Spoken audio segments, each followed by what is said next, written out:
Hello.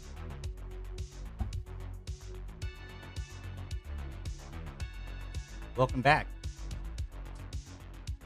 Crimson Ben. It's good to see everybody. I'm happy to be back at my painting desk, ready to do more work on my Phobos lieutenant here. Just my microphone just a little bit so you can hear me better. We painted the pyramid parts of the model last time. I did an older version of the chitin and a younger, more colorful version on the brain bug. So today we're going to paint the brain bug, or at least what's left of the brain bug. We're going to paint his brains. And then just move on to the rest of the actual Phobos model if we end up having more time, which we probably will. He's still base-coated McCrag blue from the primer. So I'm going to be painting over that. We're going to base it with Temple Guard blue. So we get a nice medium blue color to start out with. I like the blue, the nasty blue, like psychic-looking bug brains. I think they go well with the purple.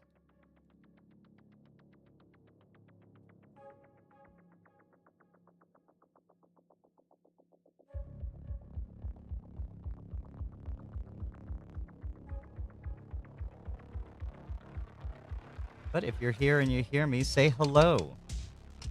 Say something in the chat. Tell me how you're doing. How's your week so far? Happy hump day.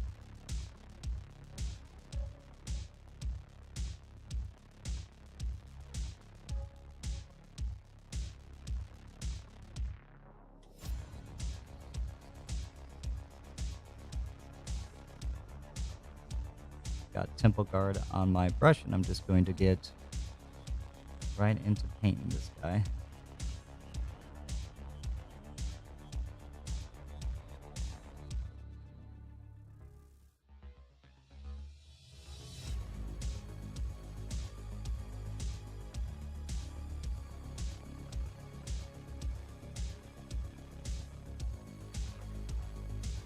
Be careful to avoid painting the boot.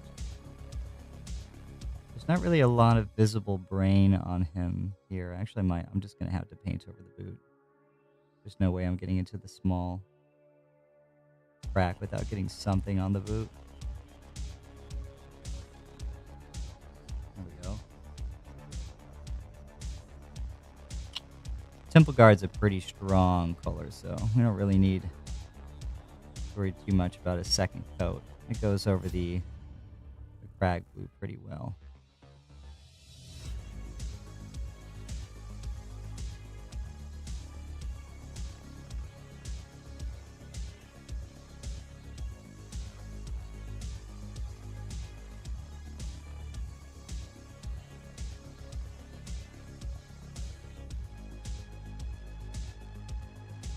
Make sure we get every little spot.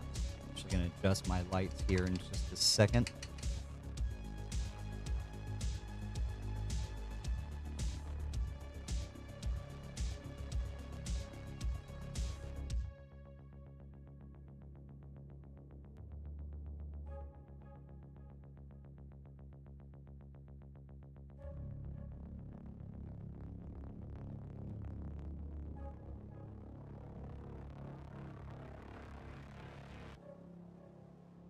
There we go. That's much more visible.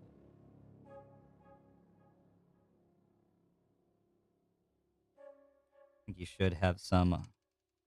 Does he have any around his boots? He does have some at the base of his boots.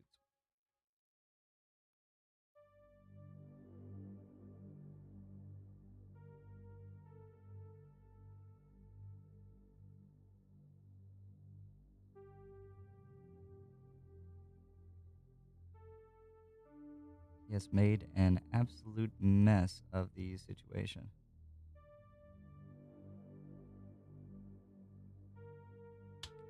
Oh man, it really helps not to drop the model.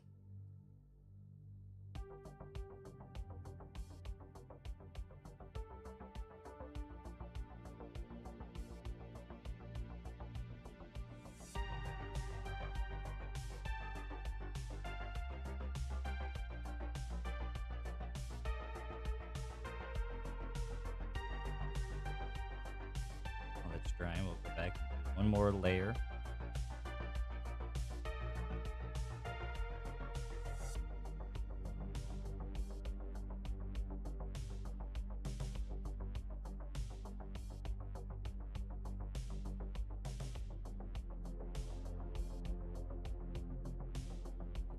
Right inside there, nice and tucked away, all those little details.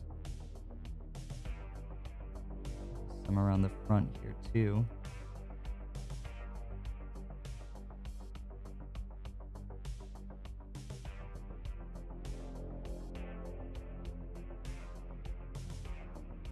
There you go.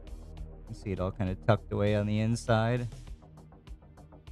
We'll clean up the boots and everything soon.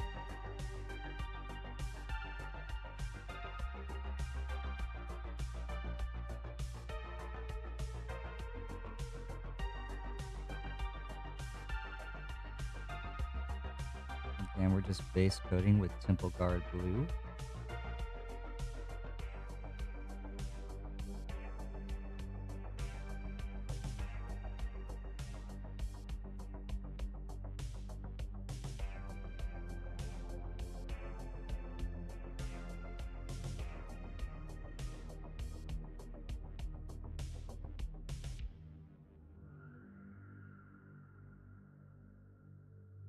Yeah, I'm realizing that every time I look on over. I'm trying to be a little bit more a little more conscious about that.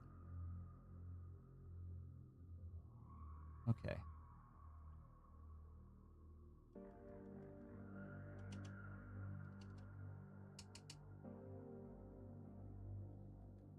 We're going to take Sotek Green, our next color.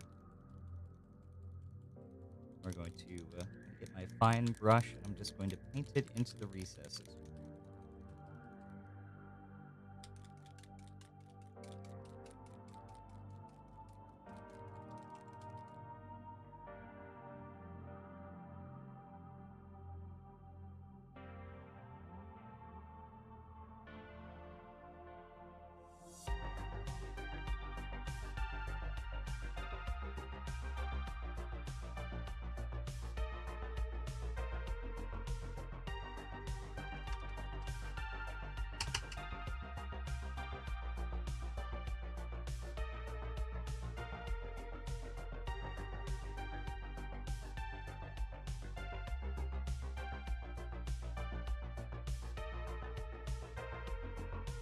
Wait for the train to pass.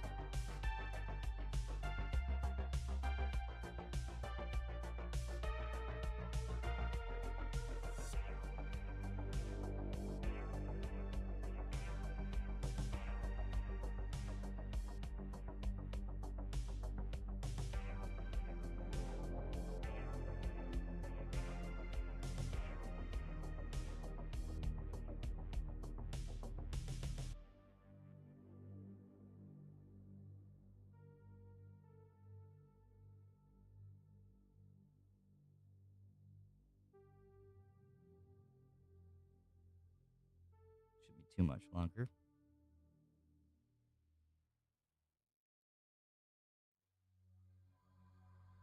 All right.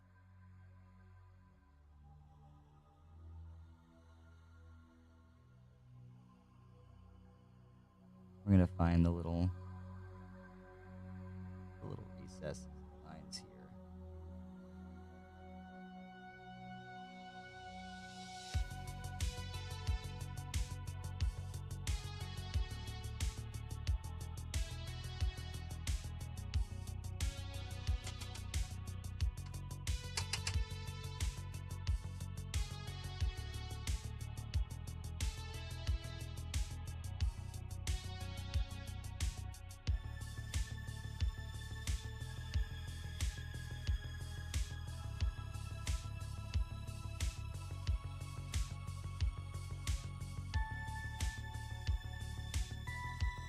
Not a whole lot to work with here.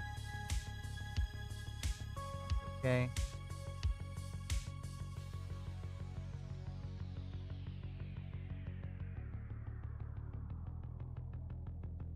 I have got a little bit more going on the foot, though.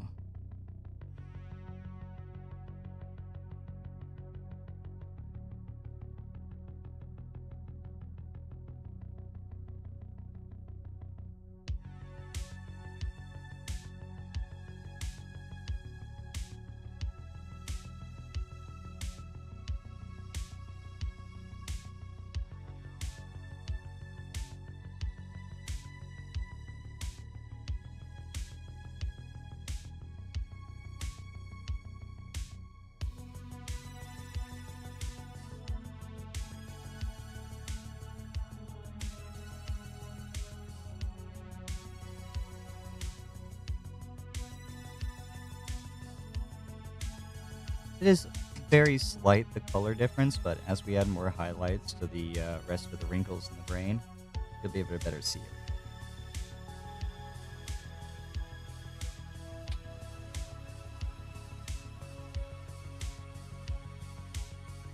The next color is Baharath Blue. We're going to paint all of the raised areas of the wrinkled brain.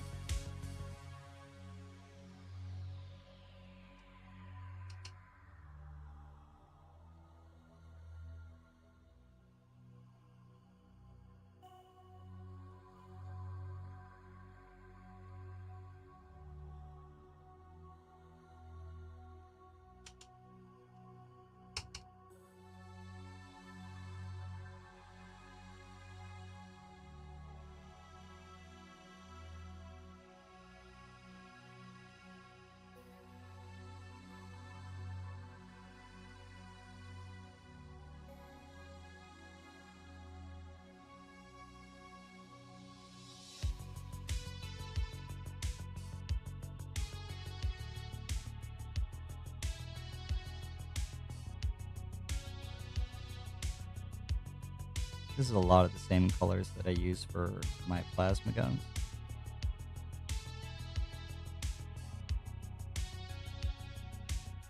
I really love the cool blue tone and colors that it gives everything.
We're working our way up.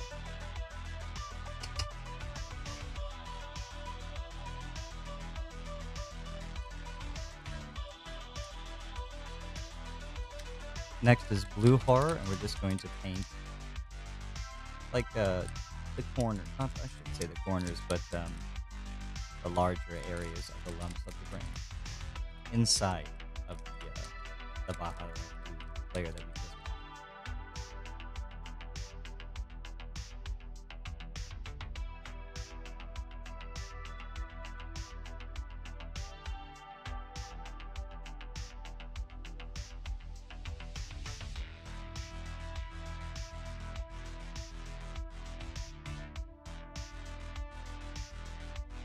This is our blue.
Very small areas.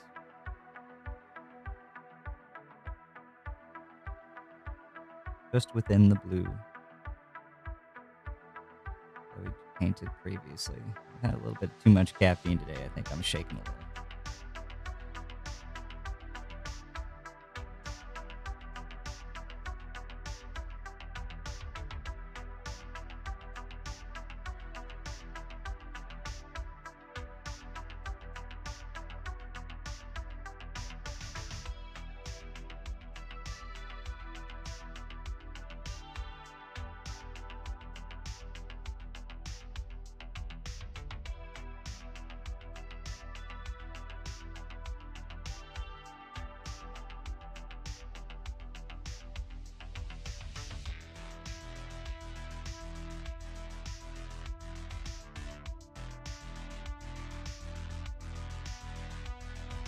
And last but not least, we will do a dot of your choice of white on the smaller portions.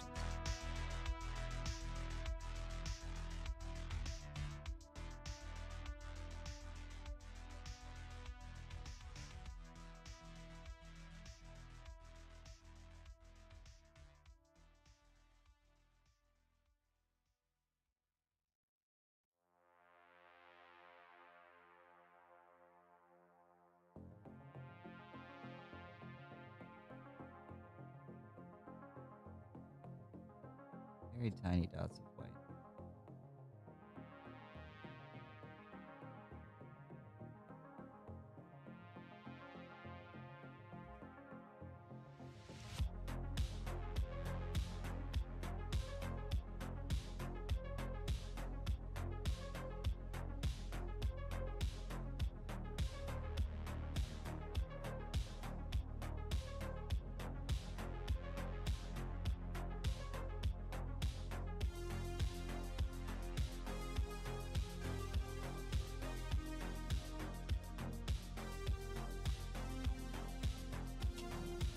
Okay.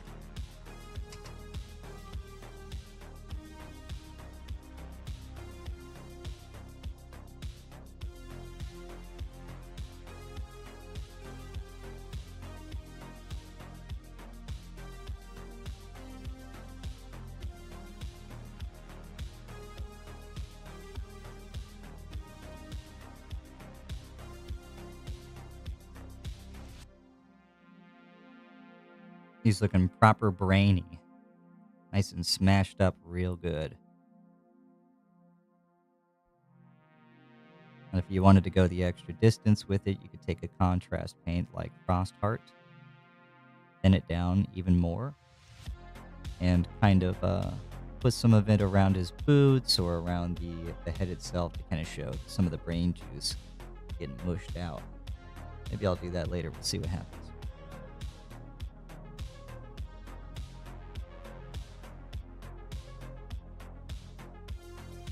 So we're done with our brains now, so I'm going to go into just painting the actual lieutenant himself. I'm going to get my McCrack blue paint and clean up all of these base coats.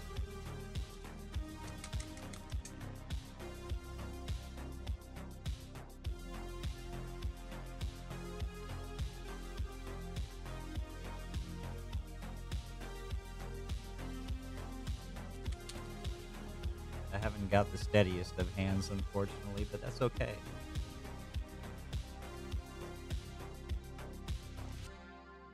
Any painting mistake can be fixed.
very careful not to paint over the brains that we just did.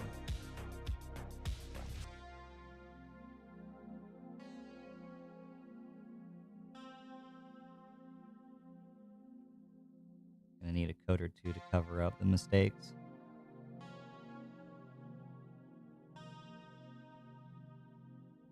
Hello. Welcome back to the bench. It is good to see you again, AD Custodes.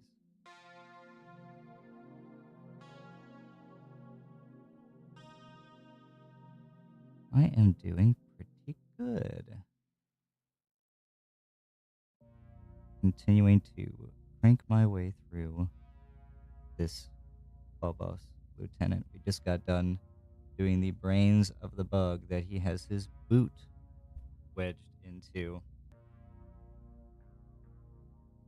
Cleaning up all of the little mistakes I got all over the place while I was trying to get in there, and going to get into painting the Marine himself as soon as I'm done fixing it all up. How are you?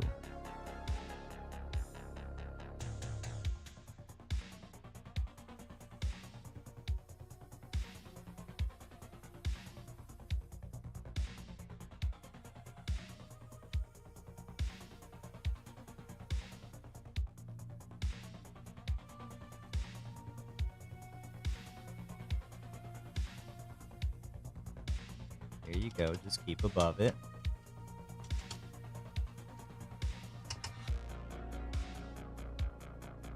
Everything gets better in time. That's what our hobbies are there for, you know? You don't have to worry about the rest of your problems.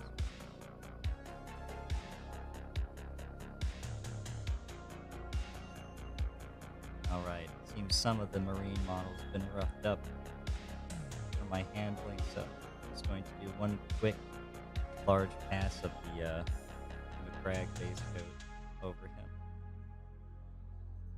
Clean up some of this mess.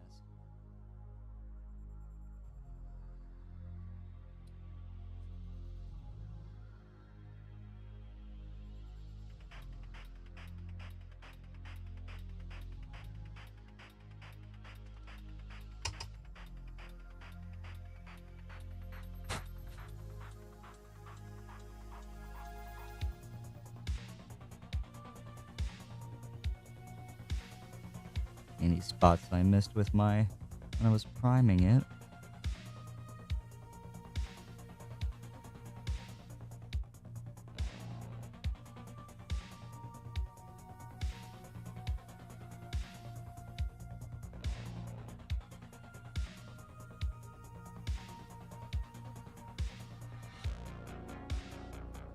Alright, that's understandable too. Ooh, it feels good. Follow your heart. That's what I say.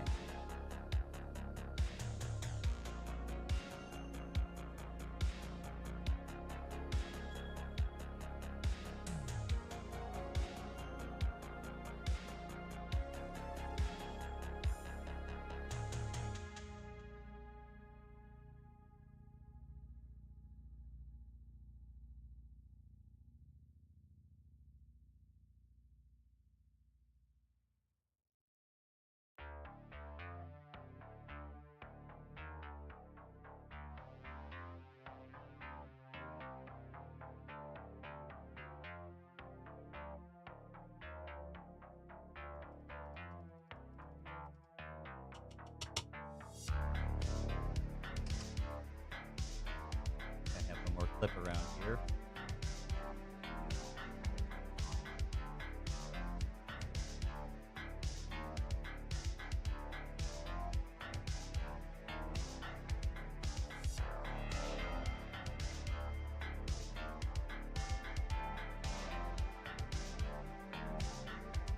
Alright, now we can get into painting this guy proper. We have our cracked blue paint back up again, so I'm going to start back from the top and set my notes up real quick.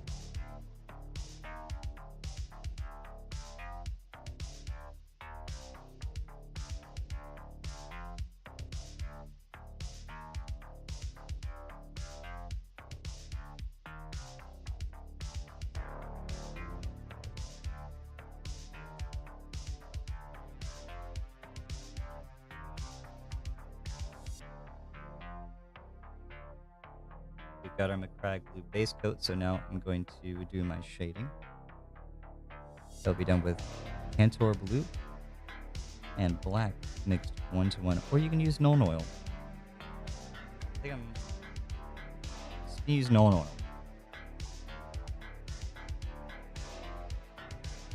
Yeah, I'm just gonna use Nuln oil for this.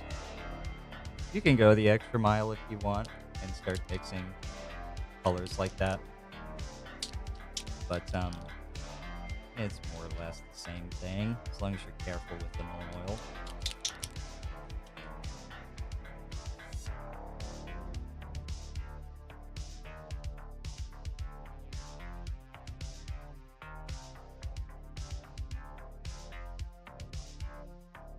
There she is. Isn't she beautiful?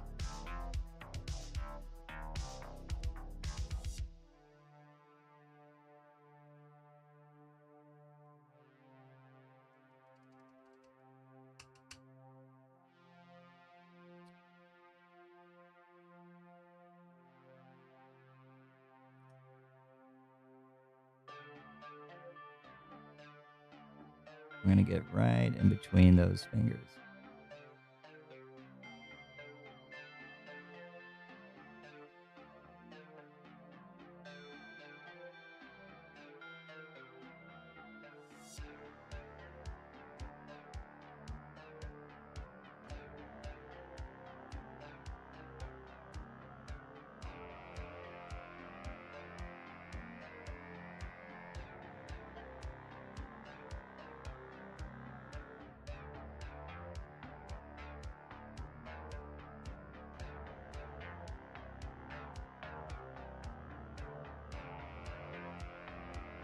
Get into the underside of the arm.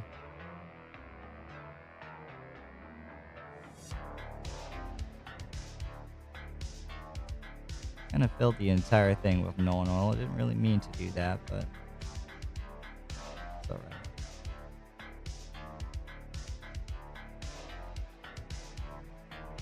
These areas of detail are so small.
Alright.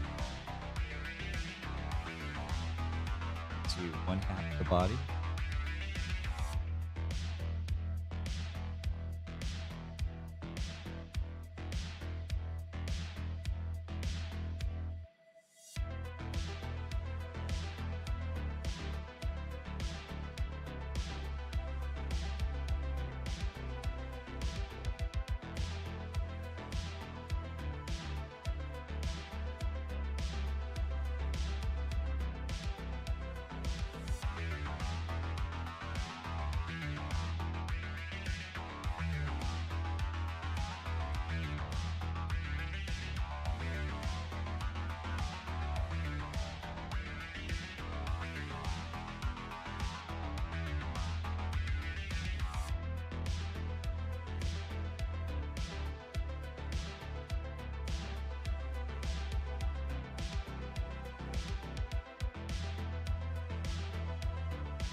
there's his problem. He's got a hole in his back.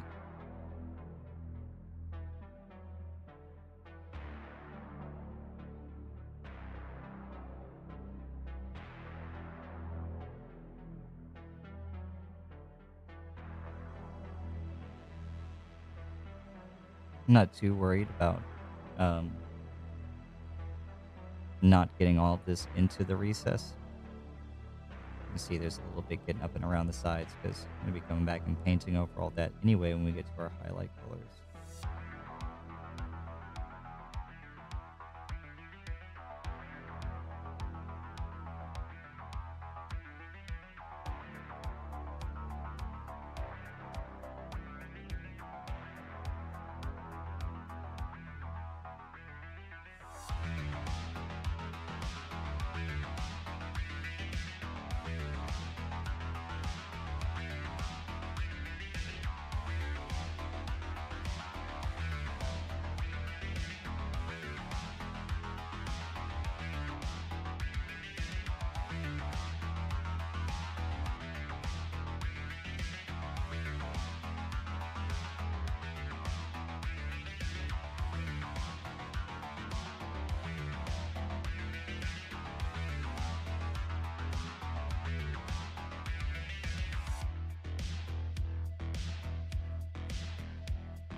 On the brush.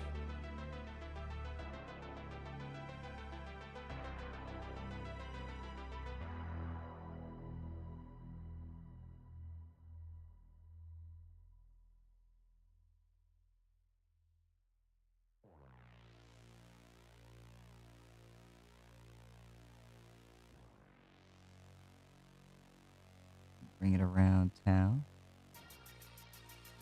The Phobos armor is a lot more interesting to paint than the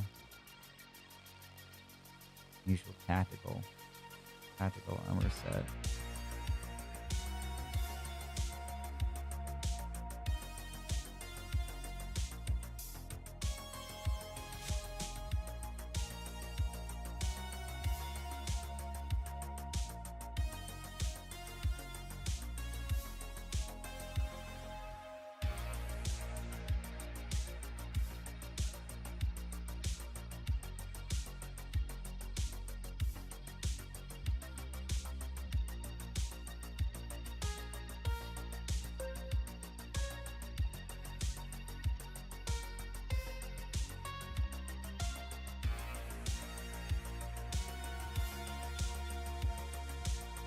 Made an absolute mess out of that.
forget the butt plate.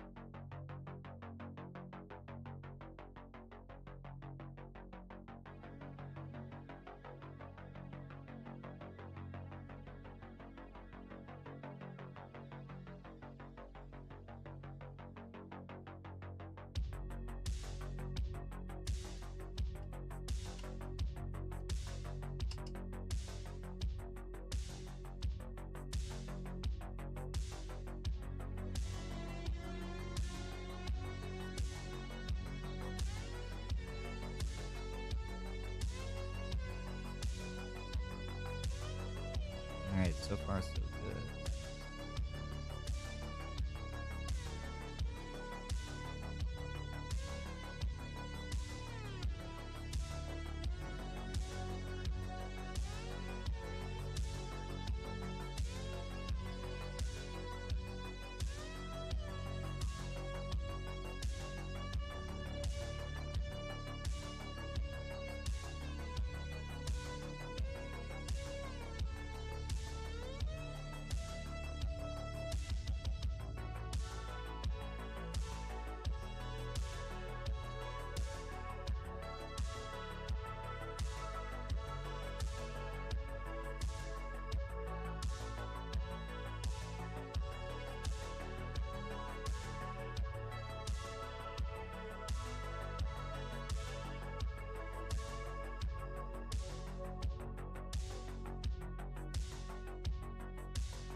Way through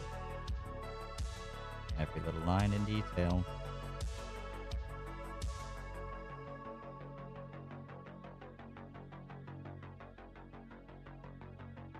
It can be very tedious and time consuming, but the results are well worth the time spent.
It looks a little messy right now, but we'll get back to paint highlights over a lot of it. Clean it up.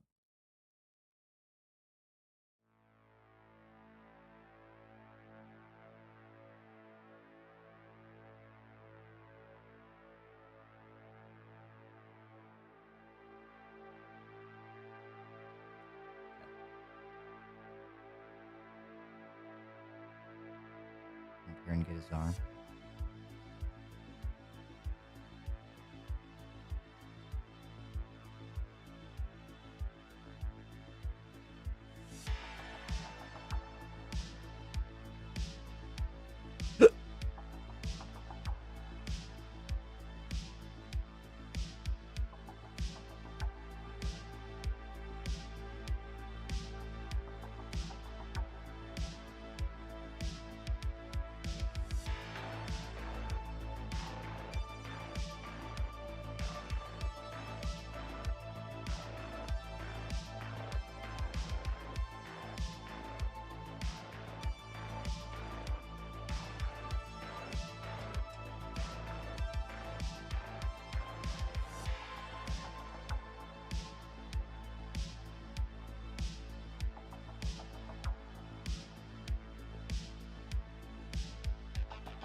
trace all the way around his little arm pad thing here. Around his wrist. And all little wraps.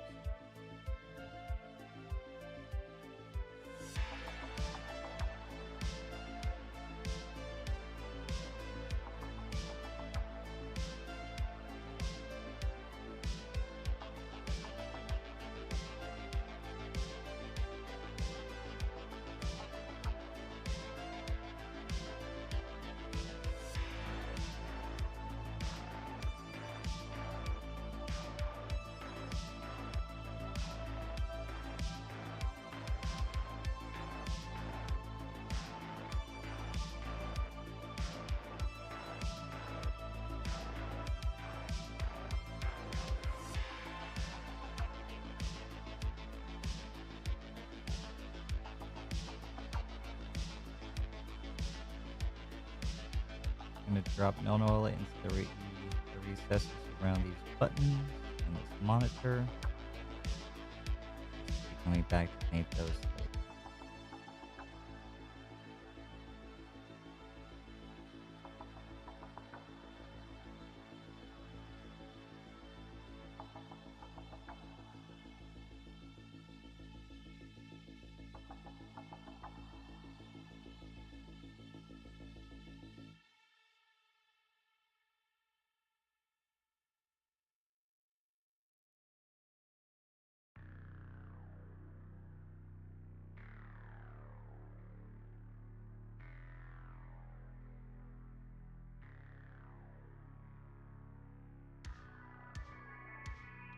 And do the shoulder pad now.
Nice and steady, and make sure we get an even line all the way around.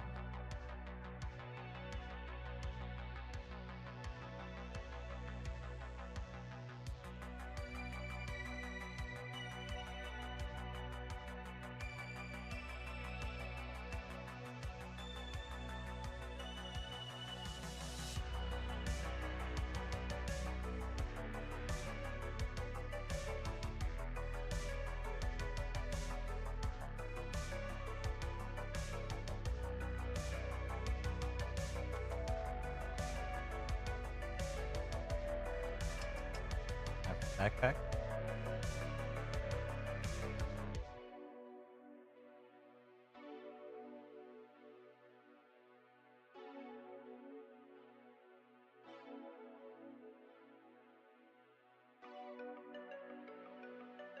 It's fun painting into these little dots.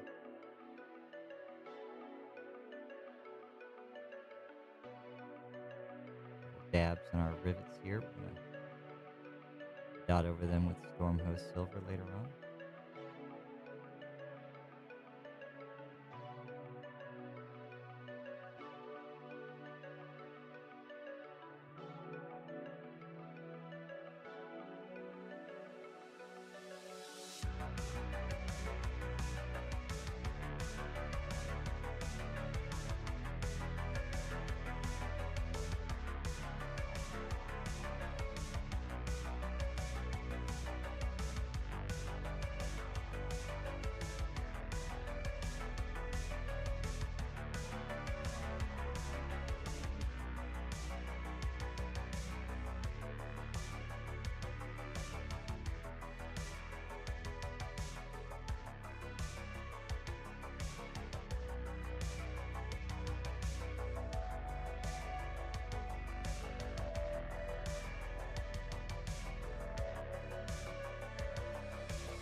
trace along the insides of these little panels.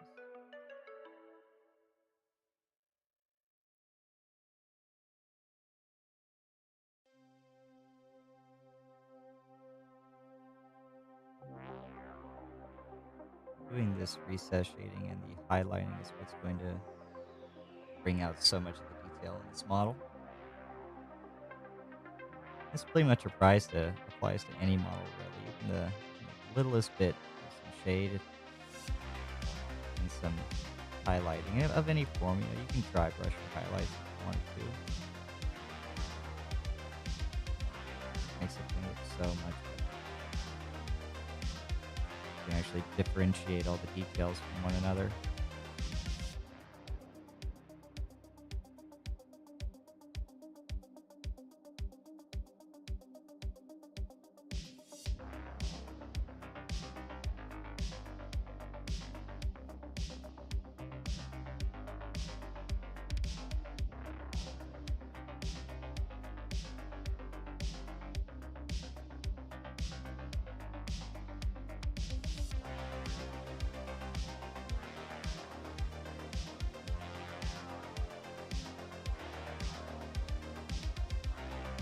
Get our vents up top.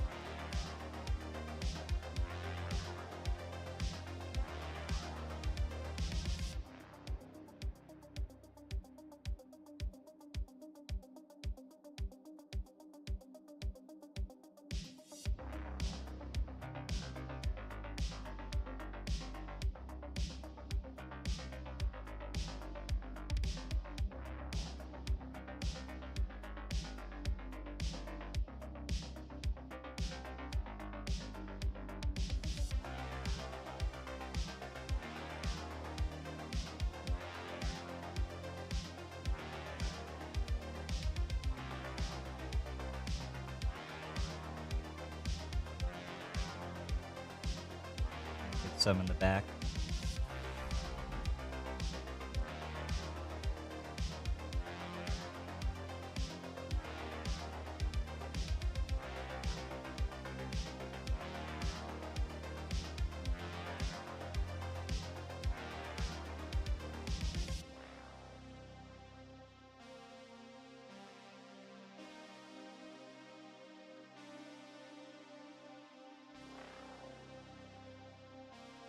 Too much on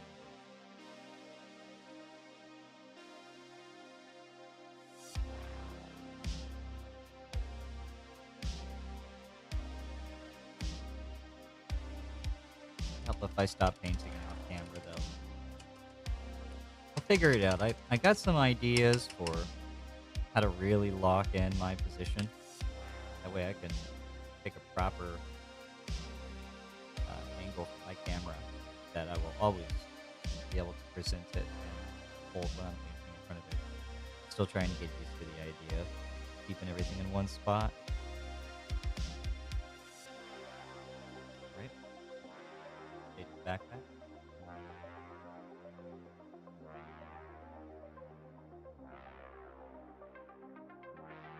Now the other half of the body.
This guy is going to be very fun to highlight.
So many little straps and doodads all over it. He's very tactical. Tactical. That the guy that designed this model wears cargo shorts.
Got more.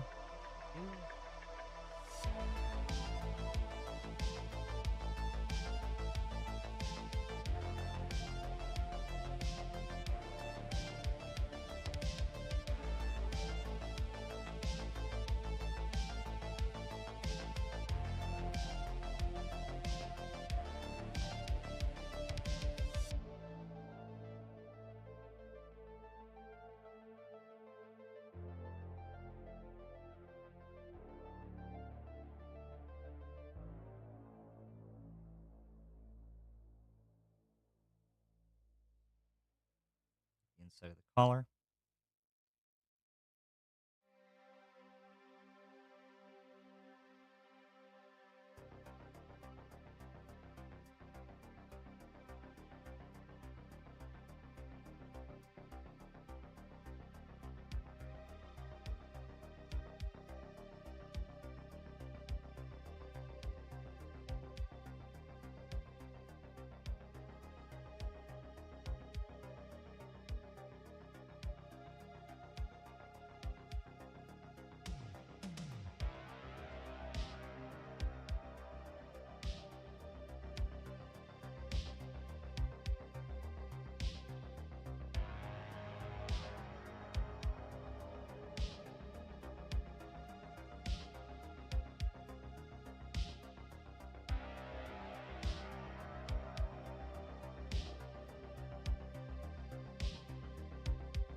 Okay, our shading here is pretty good now.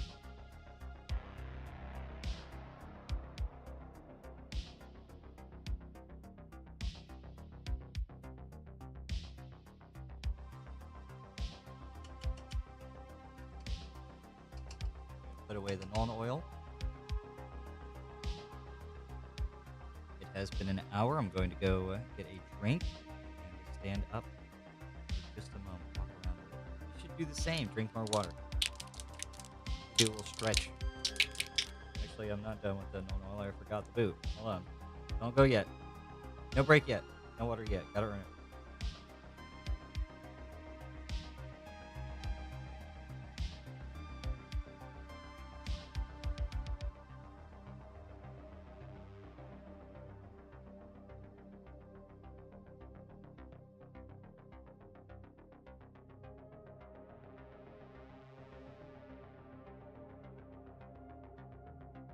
Okay, now we're worthy.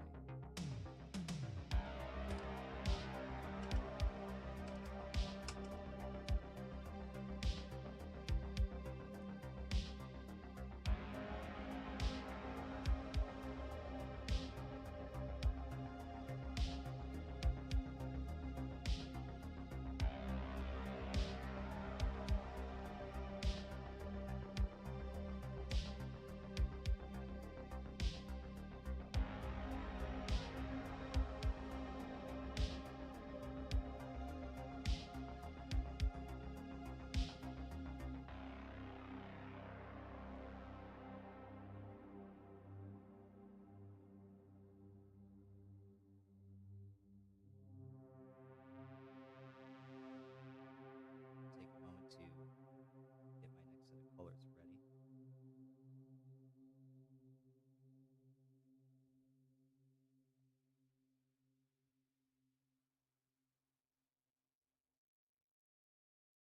This will be a one-to-one mix of Crag and Calgar, Crag and Calgar blue. I hope my microphone's picking me up the whole way.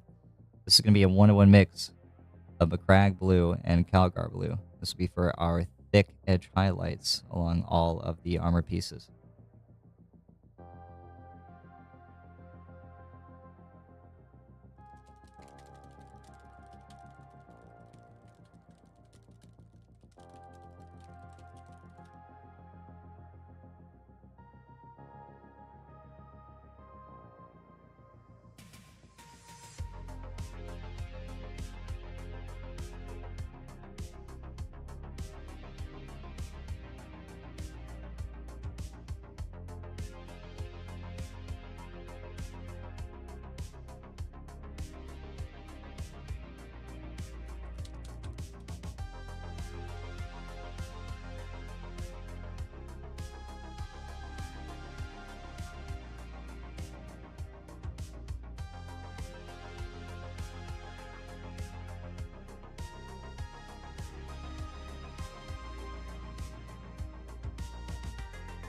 Mix them up on our palette.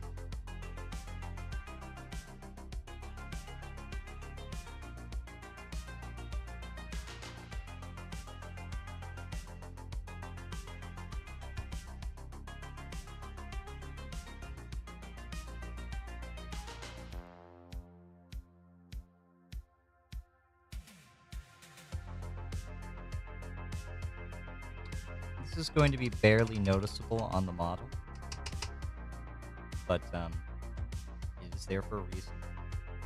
It's going to transition from our base coat into our highlight color.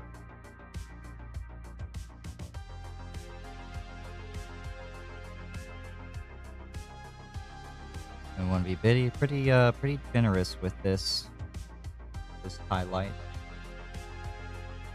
I'm going to start with my boot.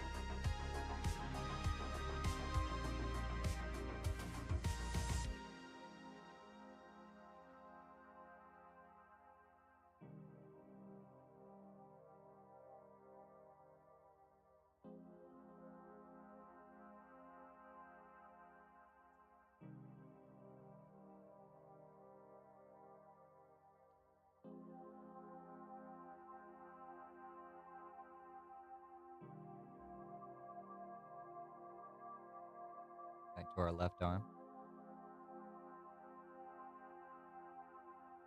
A little bit of dust on it.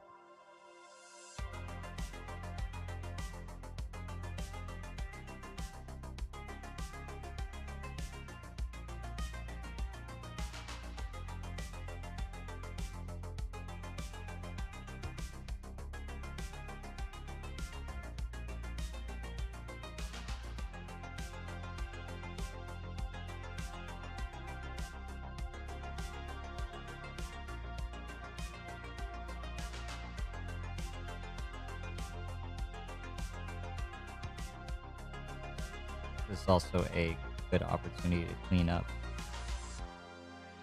some of the shading that we did earlier if you were a little messy with it, like I was.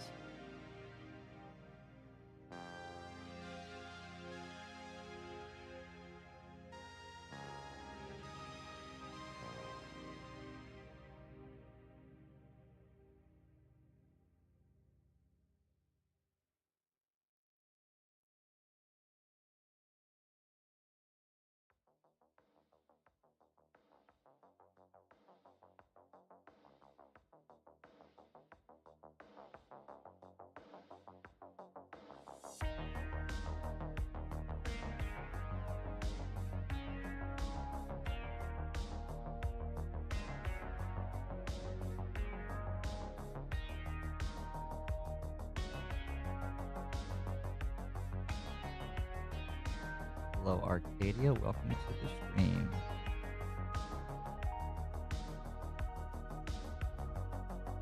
We are continuing the great work on the Leviathan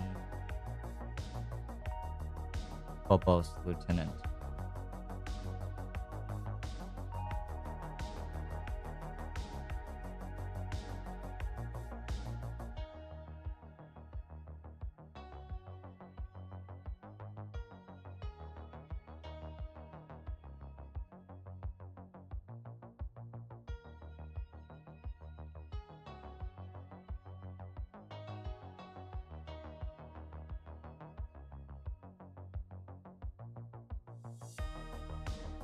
Oh yeah, more blueberries. There's some bug on it too. See? There's Tyrannid. I'm painting Tyrannid technically. I painted Tyrannid.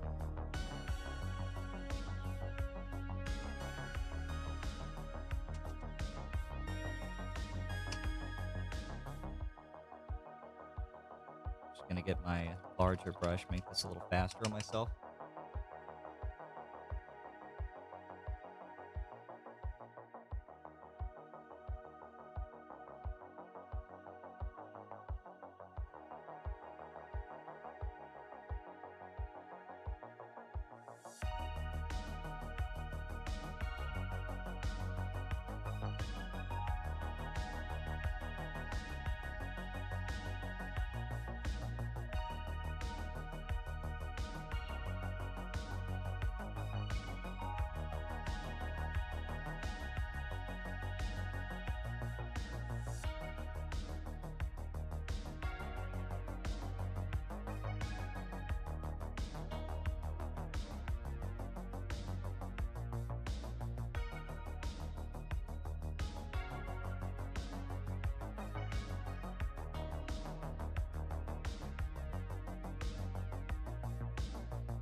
Bottom of these boots all along the outside. Make sure you avoid the shading that we just did.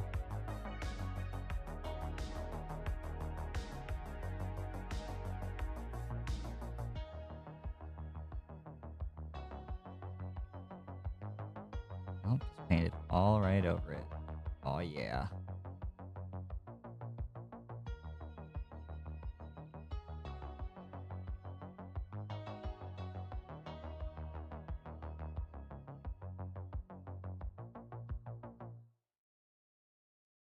We are painting more blue boys.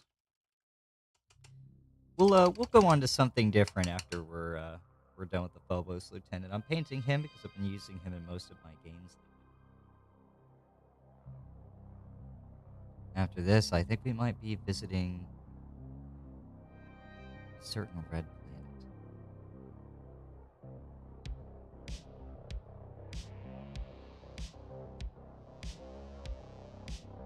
Heard it's just a few rocks away from the sun.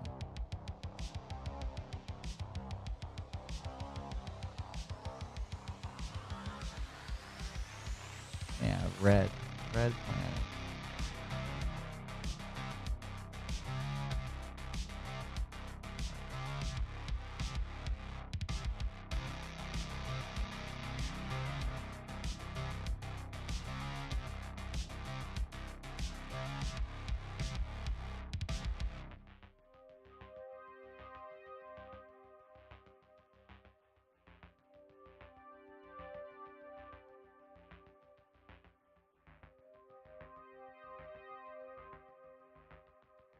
we might be worshiping the Omnissiah. Maybe. We'll see. Chances are pretty good that that's going to happen, though.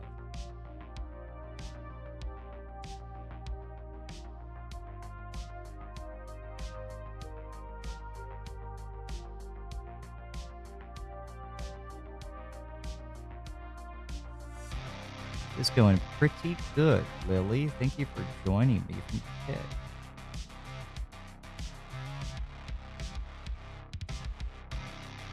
How are you doing?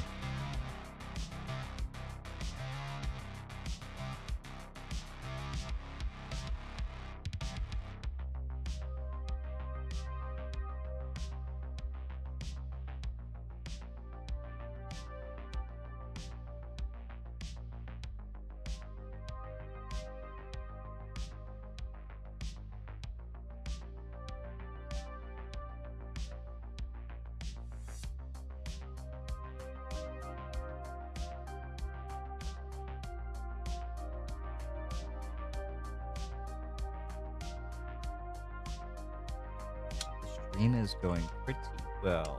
We are cruising along here on the Primaris Lieutenant from the Leviathan box set. I'll show you a little bit of what we've done so far. This is the Tyranid Titan that I painted on last week's stream.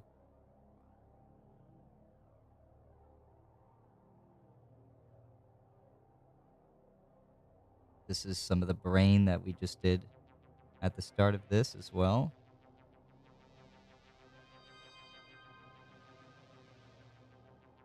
He's got a little bit more on the base of his boot, too. Disgusting. Nasty. Nasty bugs. Yuck.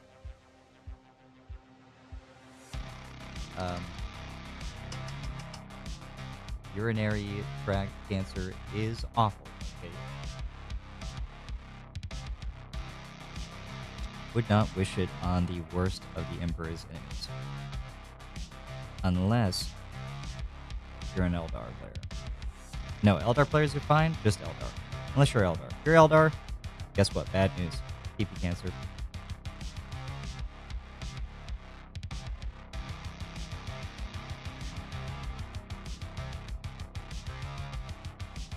This sounds like something incredibly twisted now that I think about it. I hear the joke every now and then about, like, villains and whatnot using, like, cancer guns or something. Ugh.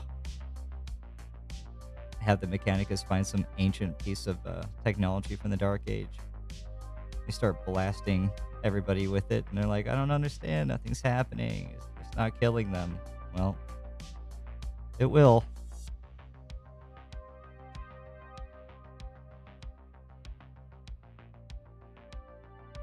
Some of this can be 3D printed.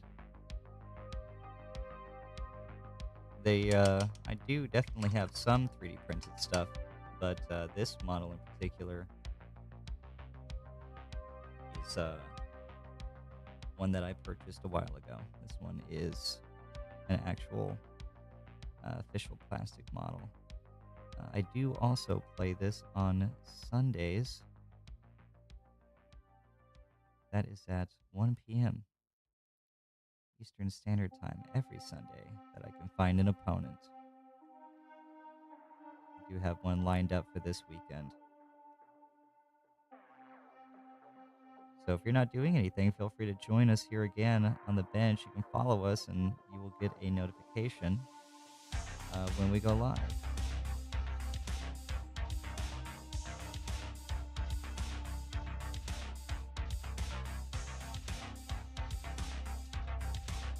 We play Warhammer 40,000 10th edition. It is if you've never heard of it before or anything, I don't know how new you are to the setting at all. It is a war game. We build armies out of these plastic men. We set them up on the table, we roll dice and yell at each other until eventually somebody wins. It's a little more complicated and nuanced than that, but you know. That's the long and short of it. It can be pretty entertaining. Games often come down to a handful of dice rolls towards the end and tension. Very stressful. Fun to watch.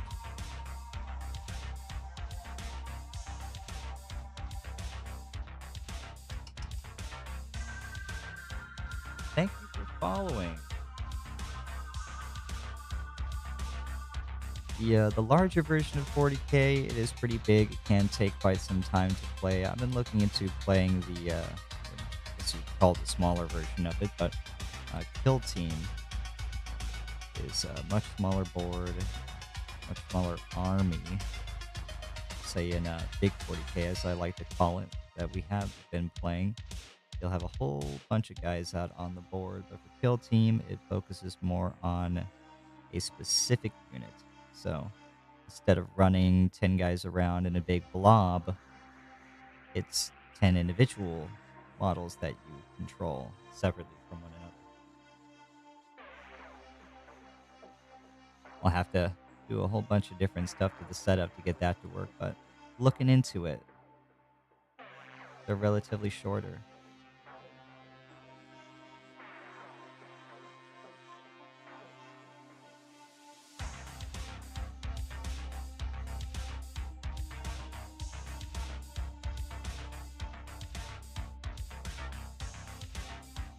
Oh yeah, sure, suggest away. I've only just really recently started doing this kind of stuff, so if anybody's got any advice for me, go ahead and let me know. I'll take it all into consideration. Don't take it personally if I don't follow it.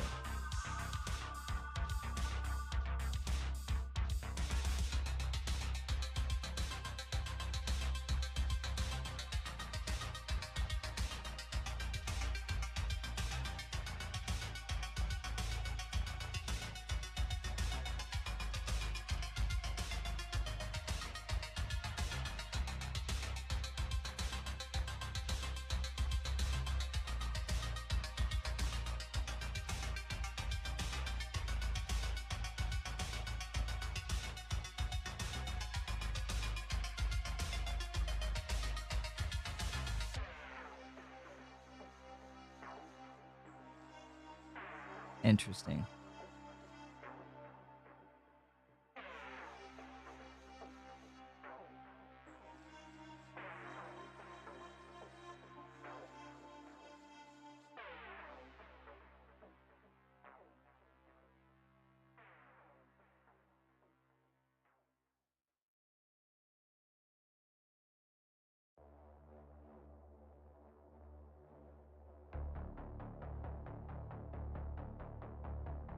Thank you. Thank you, Lily.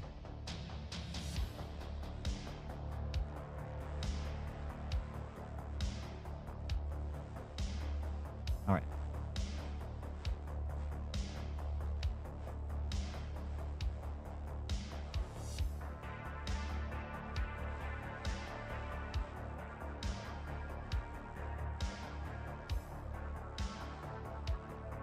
I am doing this pauldron the hard way again. I don't know why I keep doing this to myself.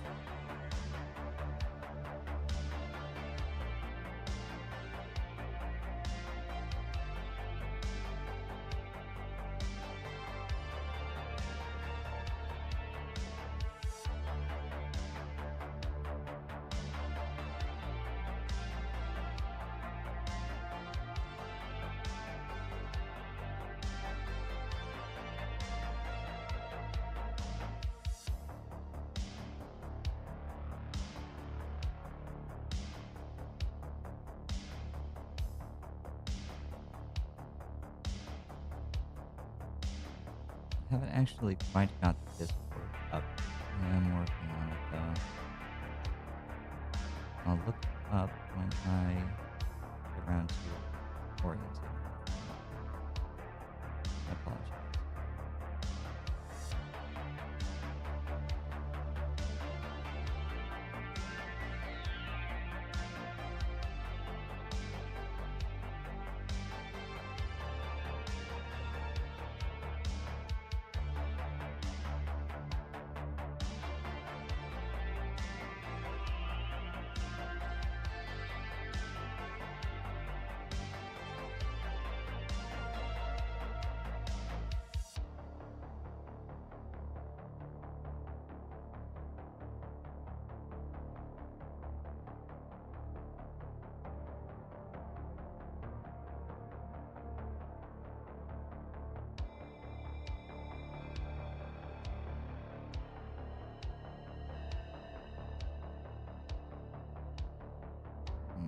very, very careful.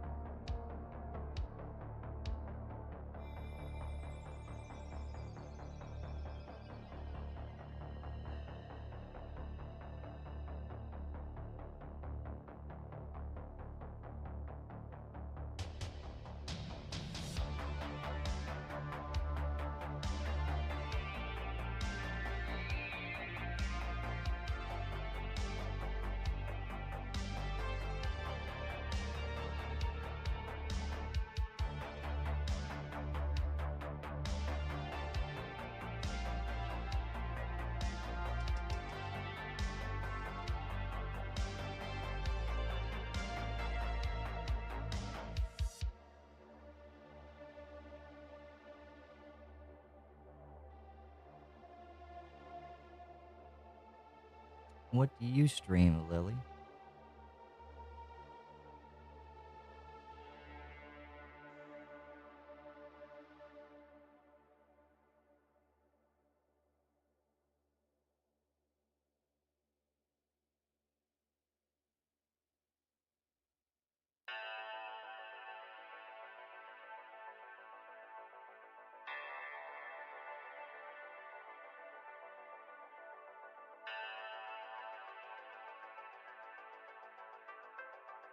Well, why not?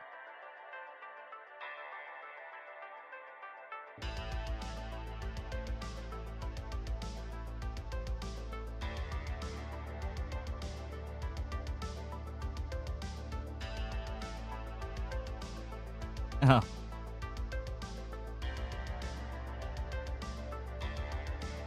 you can add me if you like. I'm under the same name on Discord.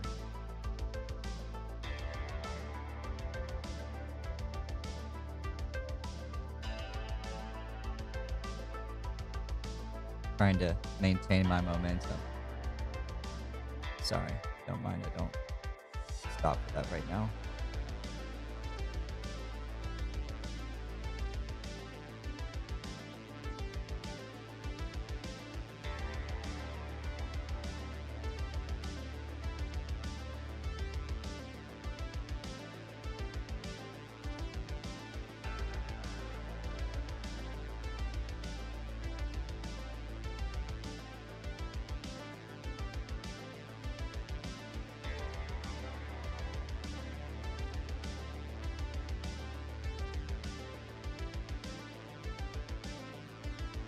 Okay, looking pretty good.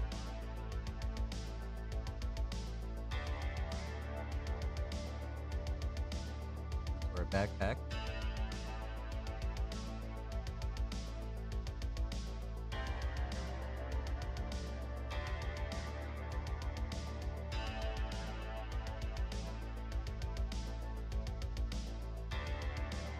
Nice and slow, no need to rush. Want to paint over anything that we put on it already.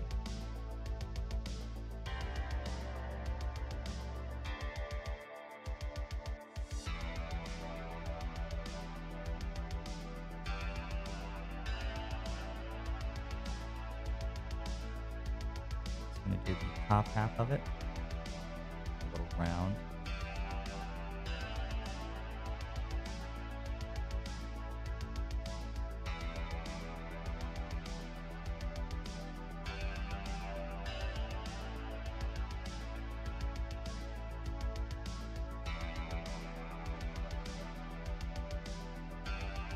It is a little hard to see, like I said, almost barely noticeable, but it will make a big difference in the end.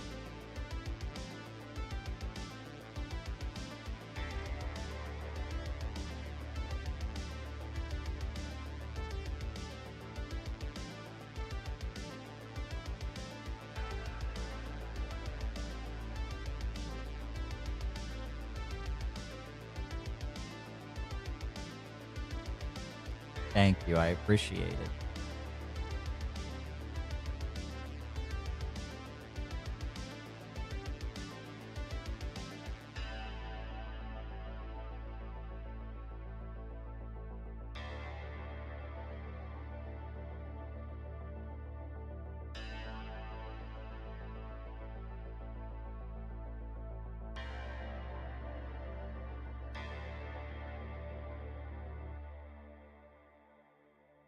for those of you who are watching from other locations, I multi-stream this to several different platforms, and it shows me everybody's chat all in one place. So I am not talking to myself. There is somebody else there, I promise. I'm not going crazy. I'm not crazy. Yet.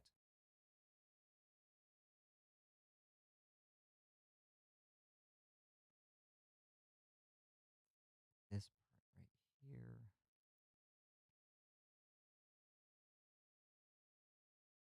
You too, Lily. I'll do the very tops of my orbs.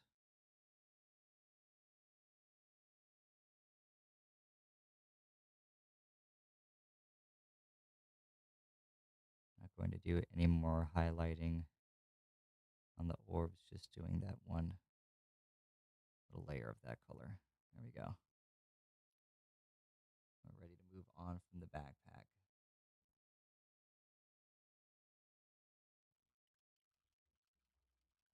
Thank you again, Lily. I appreciate that. Yeah, stick around. Don't be a stranger.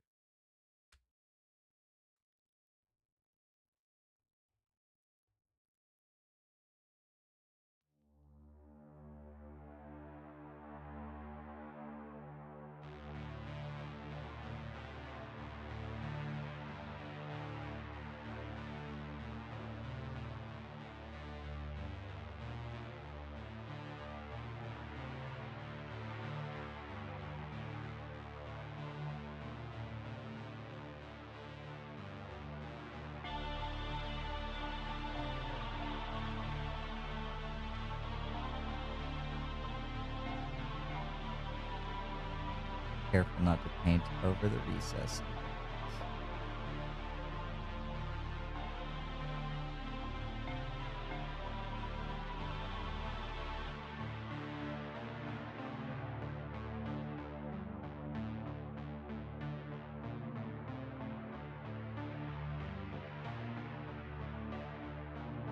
Very nice boot, isn't it?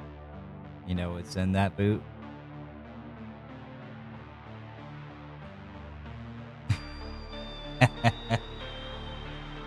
Well, my music is really loud all of a sudden.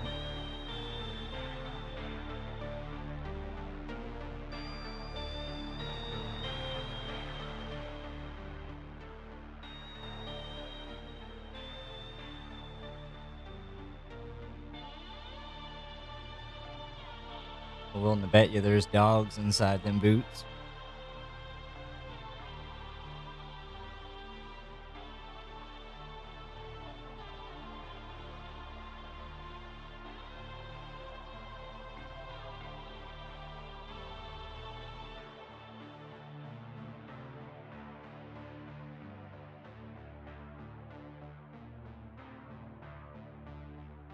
You twisted, sick person.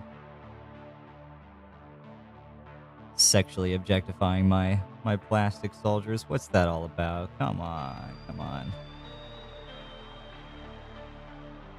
This is a game about war and killing and stuff, not dogs. There's dogs in it, but it ain't about them.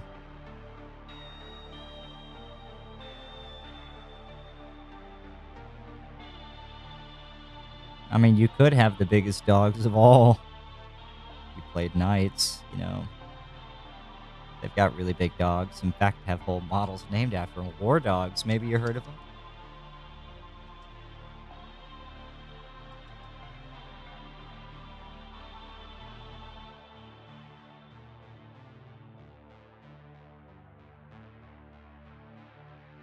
Well, the good news here is that we are almost done with the chunky edge highlight. We get to move on to the thinner one. I think this is probably the most time-consuming part of painting this model. Doing the same repetitious thing over and over again. Need to start looking into wounded veteran models. They'll have less limbs. Won't have to paint as much, which is horrible. It's a horrible joke, and I shouldn't make that joke, but look at all this painting. Look at all the stuff I have to do. No, please. I will never play Space Wolves. I refuse. I would never escape the furry accusations if I play Space Wolves.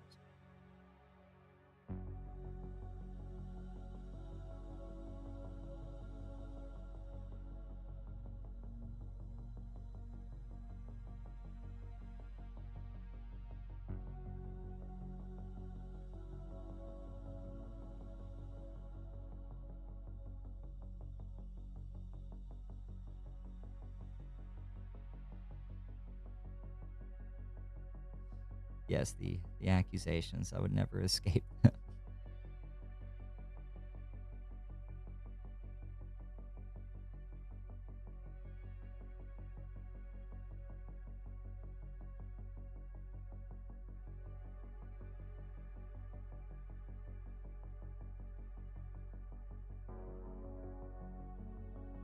How's everything looking so far, by the way? How we feeling about this right now? Ooh, that's a nice little dark tone to that music right there.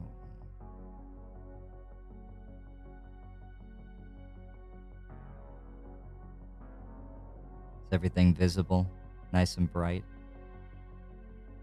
Not too shaded? It's such a weird experience doing all this because the camera's like just to the right of my face. Like it almost comes over my shoulder, so it's like you guys are literally looking over my shoulder while I'm trying to do this. It's very rude. Maybe back up a little bit. Give me some space, you know? Blue. It's looking blue. Okay. Well, there's gonna be some browns soon, you know. There's gonna be some color variation. Actually, he is a lieutenant, so I think there are a couple of spots I will have to go back over and paint the correct iconography on. I'd only realized after the fact when I painted I finished painting the intercessor from a couple of streams ago. That he's a sergeant, so there's a couple of different things that needed to be done to him. I'll have to go back one day, maybe after the tech priest, and actually fix him up and paint his livery correctly. He worked hard for those battle honors. I did not honor them. Oh, we're talking about the dogs again. This is what I get for looking away and going on a tangent. Oh, well, there's no socks under my desk right now, if you know what I'm saying. You got a good eye, or could you smell them?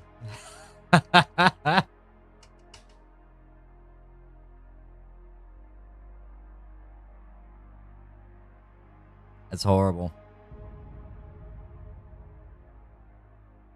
This is the worst stream ever. I keep getting derailed. They'd rather see my feet than watch me paint Warhammer models. What's this all about?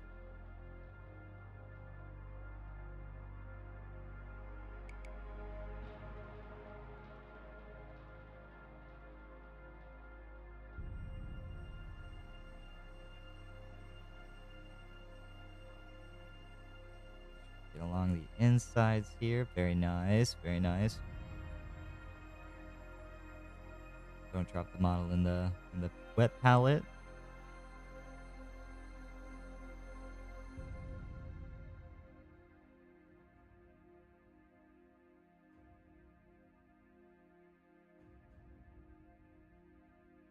Okay, I think we're good. Almost. Get under here.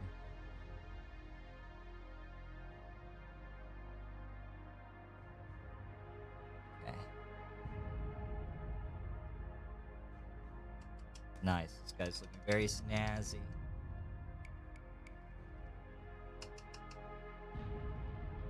Can't forget the boot. Actually, we got the boot. We started with the boot. That's right.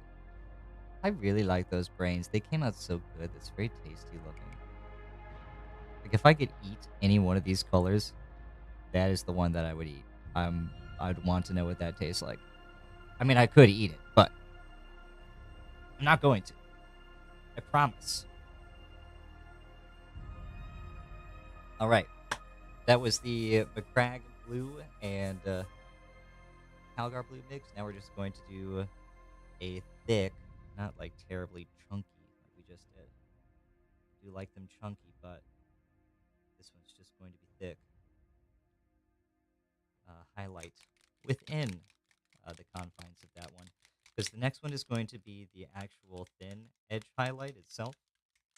So we want this to kind of be a quarter of the width of the chunky highlight.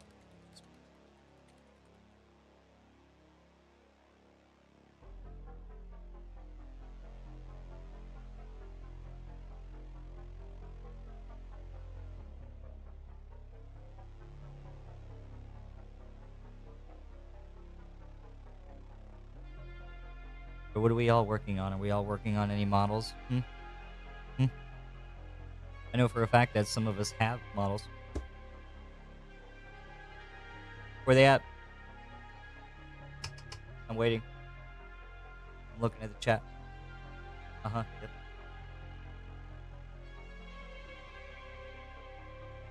You ain't the only one. There's other people here.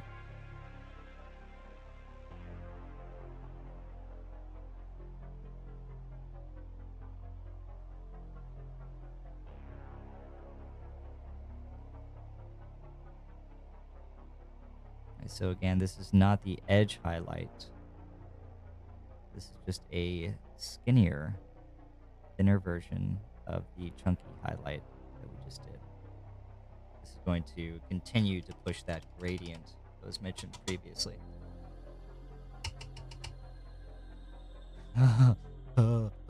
Buckets. Buckets of sweat. They are watching you. You are being judged right now. I'm judging you. It's me. I speak on behalf of the Necron. The Necronter are very upset with you.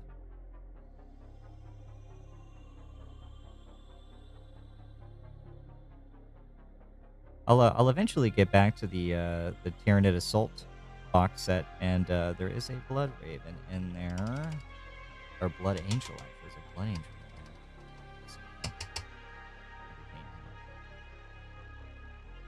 You feel their hand. Righteous. Yes, the techno-Egyptian zombies are very mad.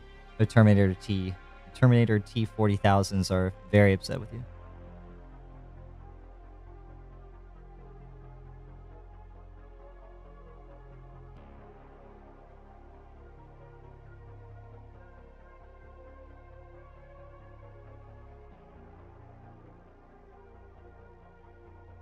That's a nice boot.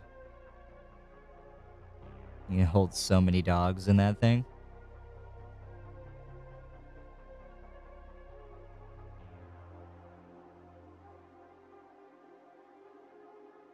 Again, this is Calgar Blue.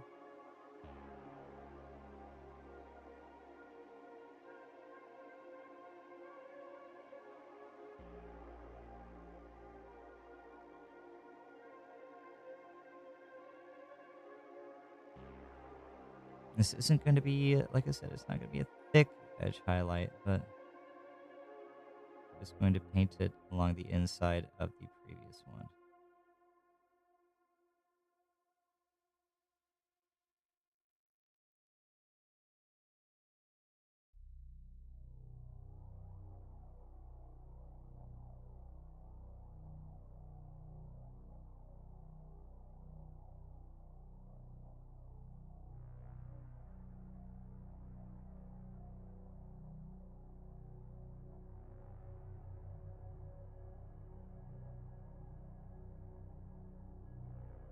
Spacers are so small. Who designed these models?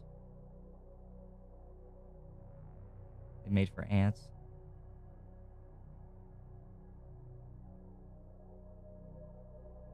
Is this a hobby for ants?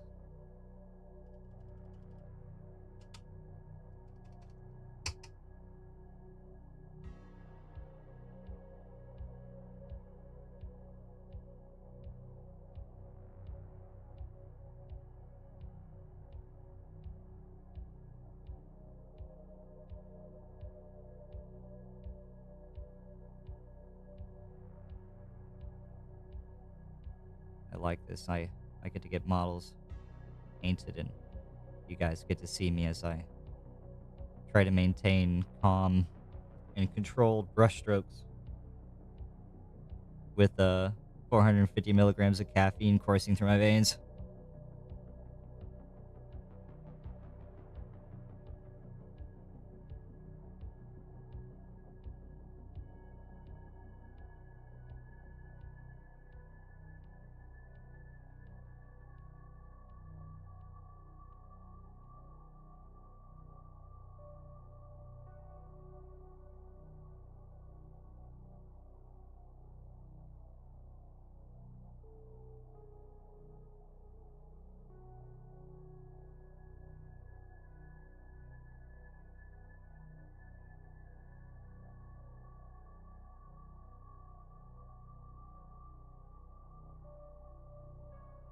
Get his digits.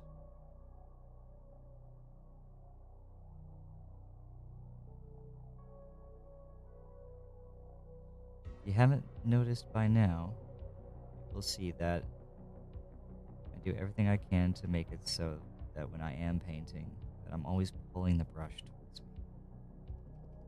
That way I've got more control of it. I never really want to paint away from myself.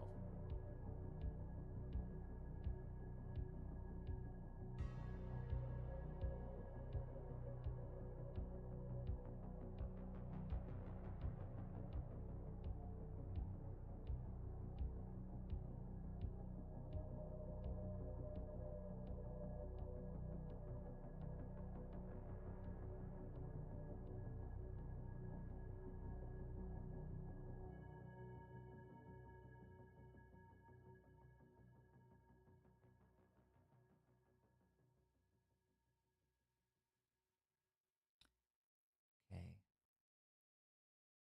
I think we're looking pretty good on this arm. We'll go to the next one.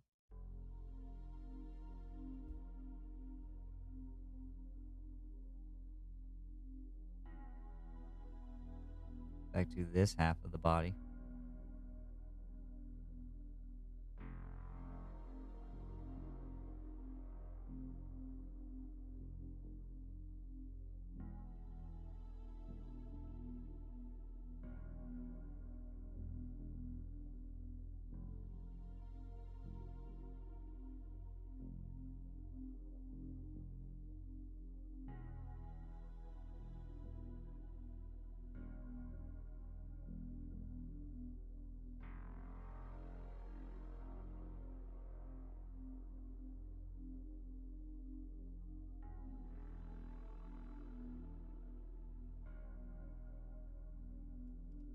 Wash my brush off real quick.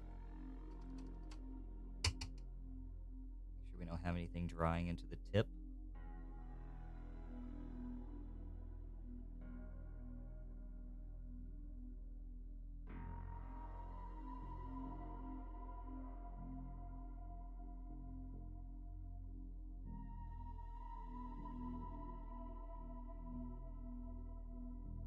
Well, I'm looking forward to my first game against Necron on the bench. When are you visiting, Arcadia? Come on, awaken the Tomb World.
All right, look at that. Notice how all the details are starting to separate themselves from each other. This is before we've even started to paint any of the other colors on. So even in the sea of blue, there's plenty of visually differentiating lines and colors and paints going on here. Wait until we start adding the brown on for all these straps and everything that this guy's covered on, all the leather that we're going to paint. Oh, he's going to look so good. I can't wait.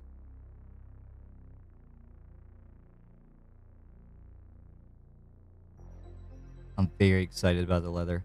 I'm trying to decide if I want to do I stay consistent and do the same punchy, like nice tangy warm, or not warm, but like kind of light brown that I did previously? Or do I do my dark, like almost like boiled leather?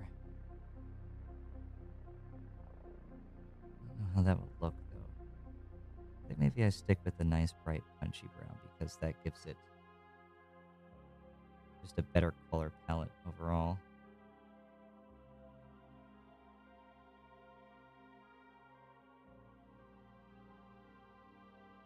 I do try to make sure that the model is easily identifiable from a distance.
This guy's already looking so good.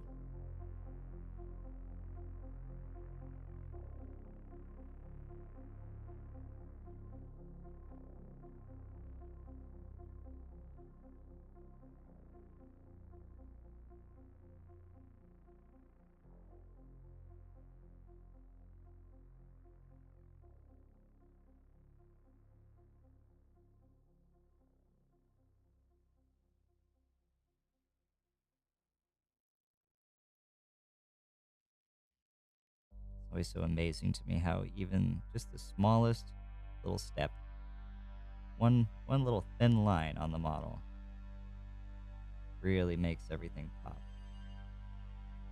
Makes such a difference visually.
the model and paint, and that would have sucked.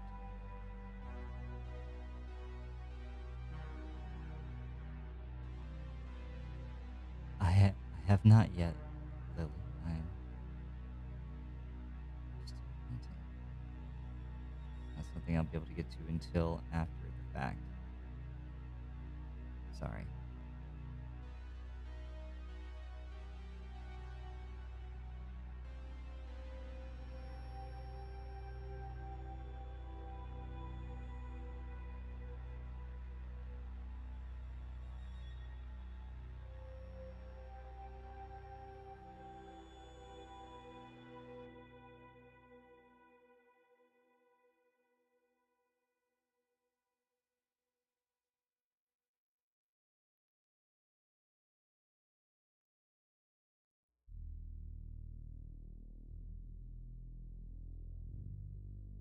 I should be done around 8 o'clock.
Working around the corners of the dog holder again. Hello, thank you for the follow.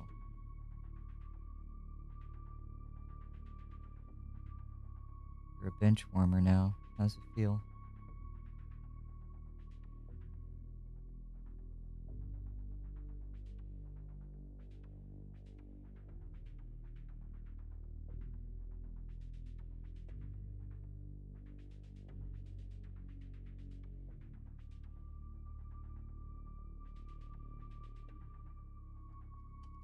But specifically a level 6 Dark Mage. Well, welcome to the stream.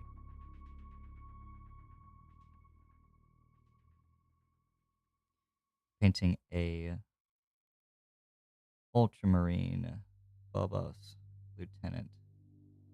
The one from the Leviathan launch box set.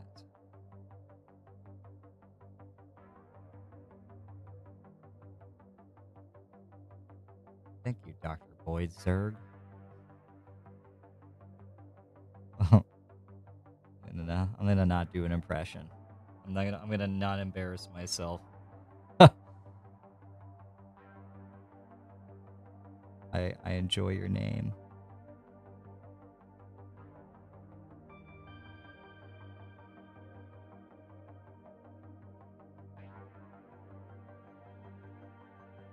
Oh, good. I'm glad he does. He'll be up here to be painted at some point. Probably not soon, but I don't know. It just depends. I made it through, I think I got about halfway through painting the base coat for the gold on all of his trim.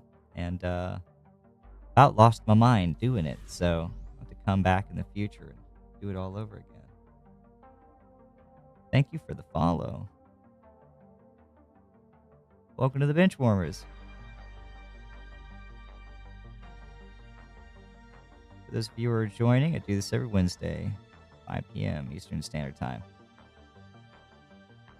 I also play the game live every Sunday at 1 p.m. We've been doing competitive matches of 40K, and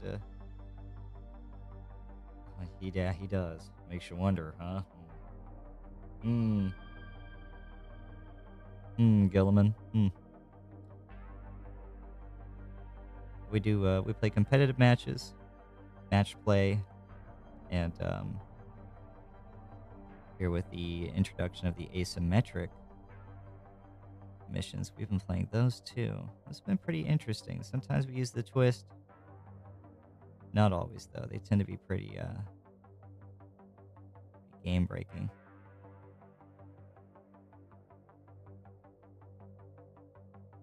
Gilliman is a very intimidating model, though. I've had him for a very long time.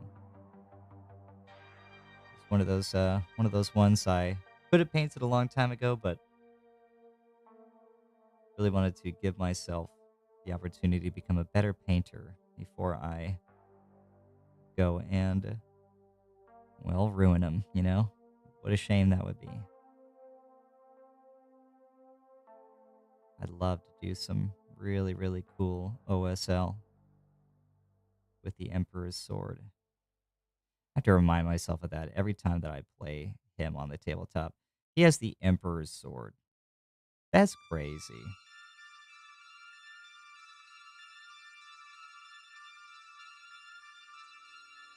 Good for him. So, I mean, technically you can use the twist for whatever game type it is that you want, but if you're doing match play specifically, they did not use them all. The twist is entirely optional, even in asymmetric.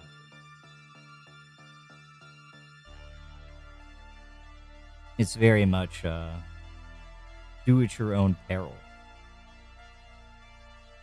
Some of them are interesting and actually kind of add to the game, but other ones are just straight up just ridiculous.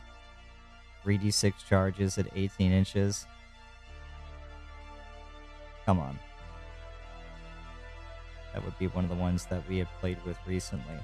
And anything that deep struck or strategic reserved, oh boy, they were getting into combat. It didn't matter what you did. Yeah, that too, plus 3 attacks on the Warlord. Which, you know, if you play like Guard or something like that, it doesn't really do anything for you. But if you're playing Space Marines and your Warlord's Gilliman, well, I mean...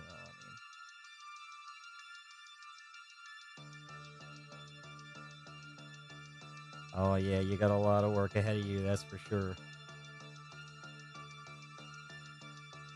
I've got a whole bunch of knights that I painted previously. Actually managed to kind of come up with a pretty easy technique for doing edge highlighting on them.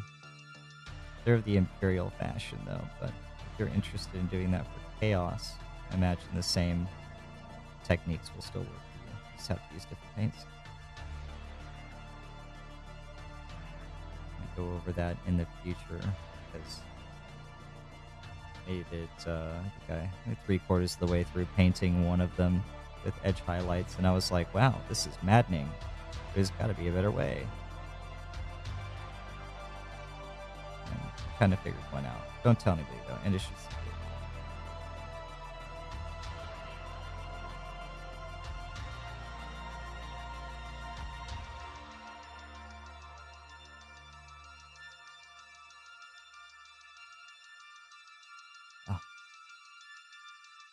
do kind of want Chaos Knights, though. They look like they're a lot of fun to work on. I'd be doing all kinds of crazy shit. Maybe decapitated heads, skulls, you name it. Skin banners. I mean, who doesn't want a good skin banner? I should have played Night Lords. I think that's what the universe is telling me. I get my favorite color in the blue, and I get to make skin banners.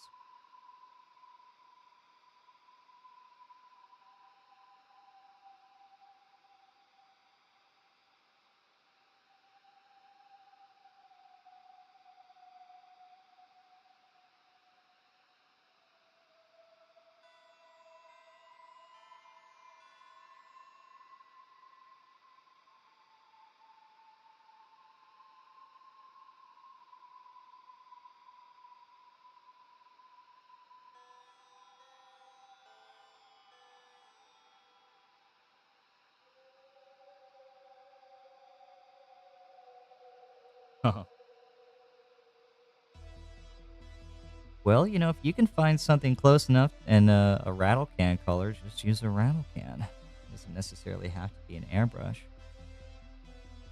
There are plenty of techniques that you can do that emulate an airbrush as well. You're probably never going to get exactly like an airbrush, but whatever. It can be overrated. Only ever found the airbrush to really be useful as something to make certain things quicker and easier that you could have just otherwise done by hand.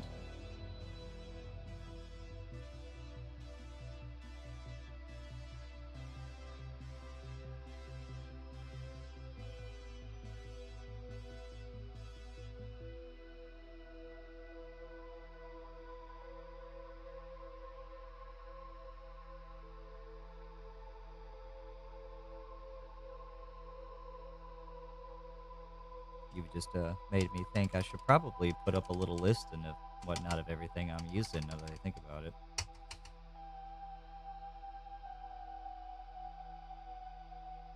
Huh.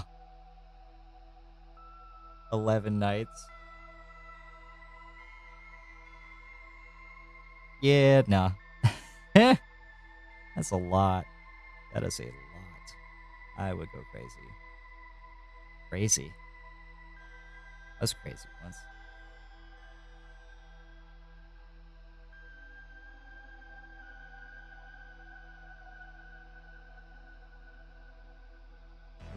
It did to me.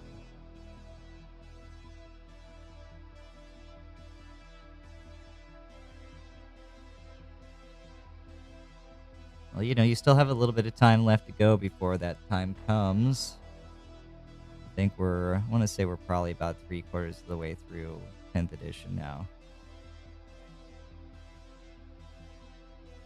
Rumors looking at maybe next year. Summer?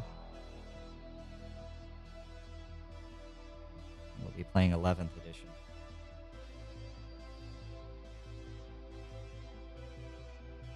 Oh, you too? That's crazy.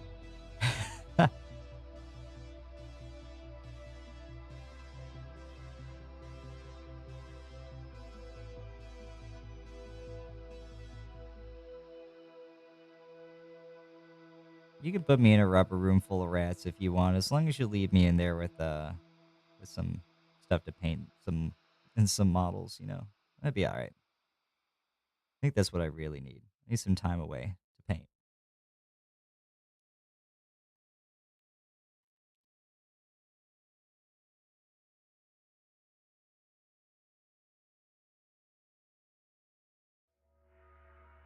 Oh boy, that would be something really interesting. I think I'm thinking about picking up a set of the drop pods that are going to be coming out here soon. I'd love to do something like that to incorporate with narrative stuff. Bring bring scatter. Bring scatter strikes back. Come on. What's going on? Now you know what? Make a leadership test before you land. If you pass, you get to land perfectly. If you don't, you gotta skip.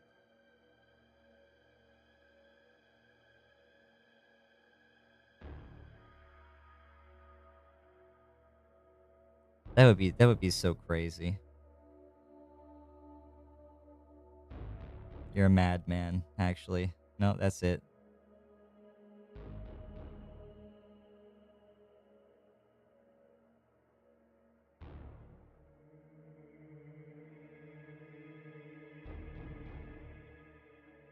Deadly demise on the drop pod. Oh no. Ha! So you leadership test before the scatter, and if you fail and you have to scatter, you roll deadly demise on landing. Oh, oh no. I need to get more paint.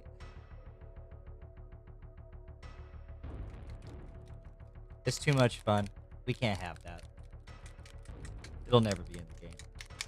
Good try though.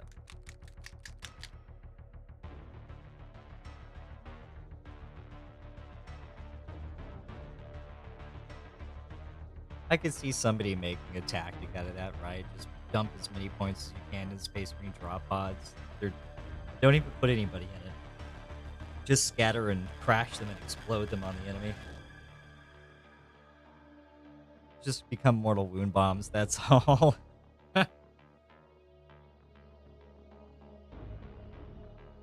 Basically, interplanetary ballistic missiles.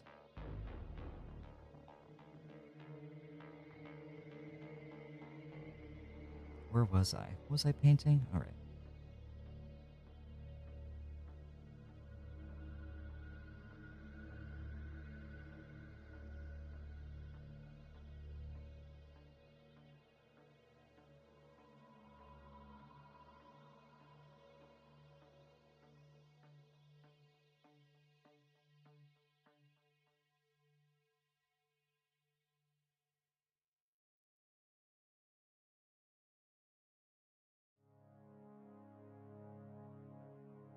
I'd love to see them actually go in on making drop pods for knights. That would be really cool. I always remembered reading the lore for them and knowing that they have entire fortresses and castles that they drop from orbit that the knights and everything come out of. It's like, wow, that'd be really cool to put on the tabletop, And just leave it there as its own terrain piece. Deep strikeable ruins that a couple of knights can disembark from. Maybe you get like one Questoris or two war dogs or armigers or helverins.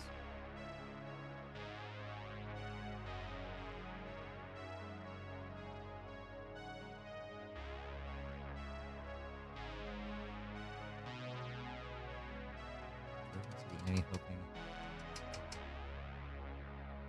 Is it worth it? Yeah. It's always worth it. It's like overcharging plasma. Always overcharging. Every time. Even if my opponents tell me, they're already saving on a 6 or whatever, I'm already wounding them on 3s or 2s. There's no point overcharging the plasma. Yes, there is. I don't need that kind of negativity in our life. Overcharge it, drive in, daily demise it, do it all. Be wild, live free. Follow your heart.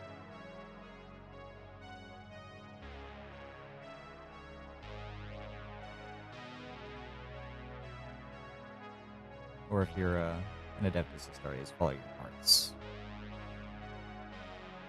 Up to you to decide which one to listen to.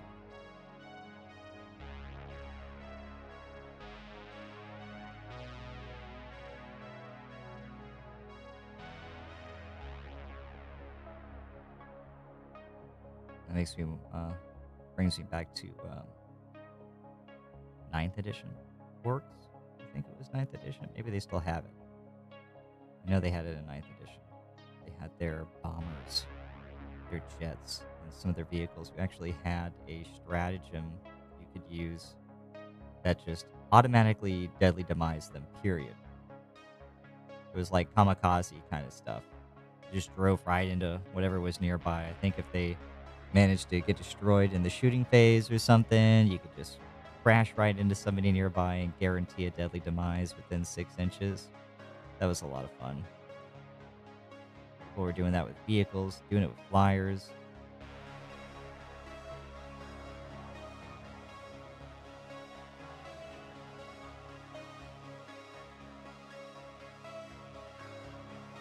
Trying to find ways to get away from the orc walker before it exploded.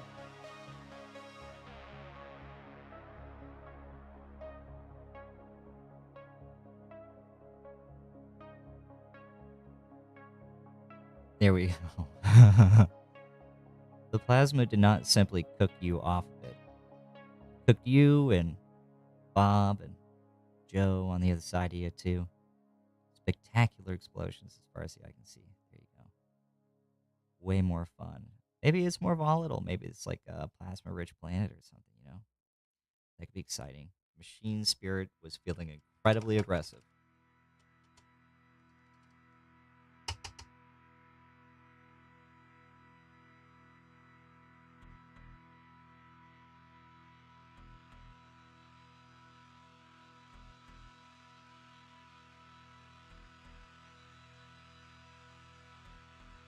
Okay.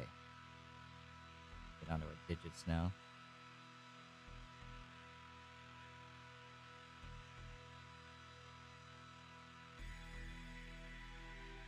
Stop sliding around there, man.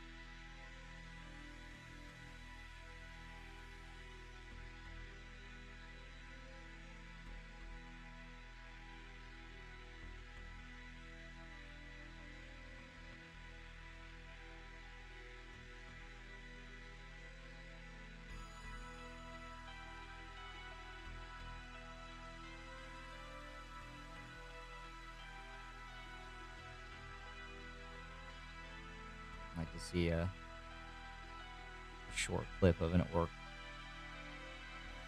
truck driving into a guardsman squad.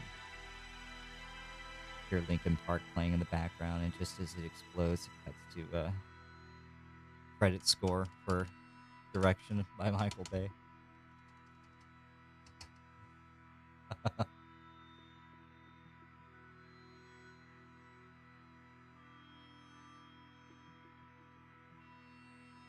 Yeah, that guy really knew how to make stuff blow up, alright?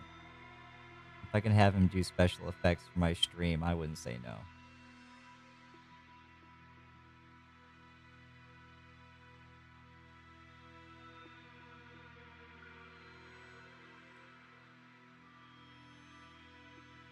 What does it do against Psychers again? Is this something like, doesn't it get anti-Psycher 2 plus or 3 plus or something like that? Just don't let it touch you. You know. Just don't touch it. It can't hurt you. Don't touch it.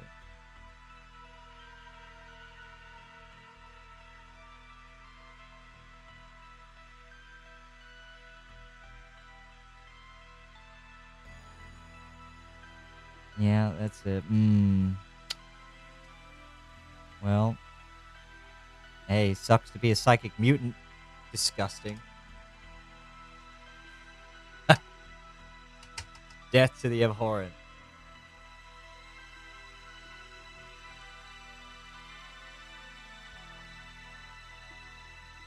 Unless you're special. Then you're okay.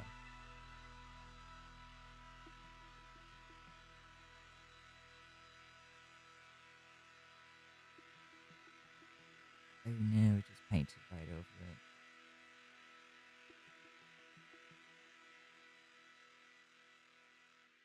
I'd love to paint that model up here soon. I do also have the Psychophage. He's got all those cool, like, gas, cloud, smoke things coming out of his back. It's very neat.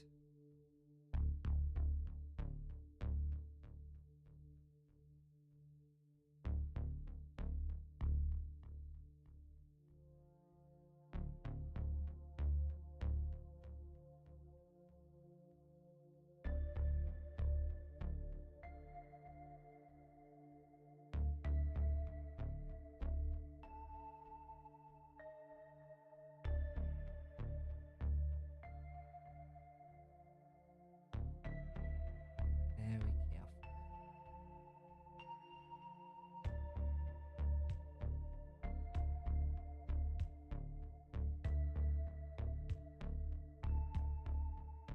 So not, well, maybe this weekend, but maybe not this weekend. I do have a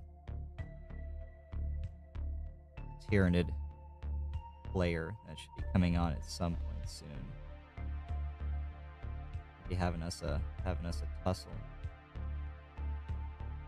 Maybe I'll bring my knights out. We'll have a big bash.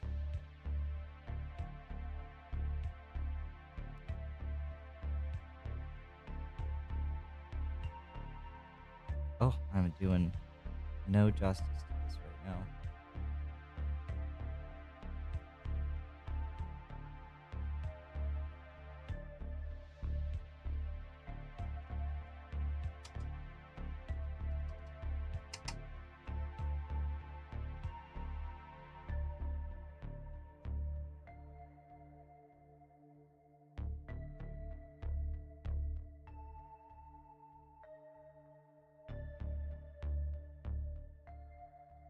Well, you'll have to let me know when you get around to painting your Chaos Knights.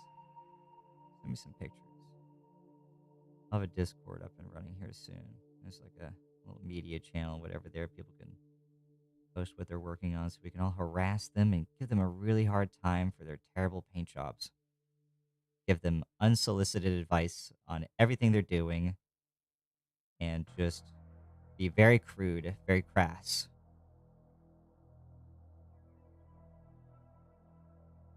It's going to be great.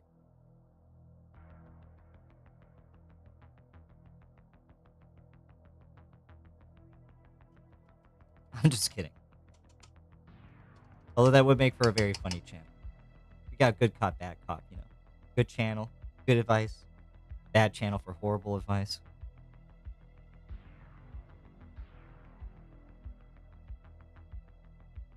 Give him a look over, make sure I actually got everything on him. I think I did.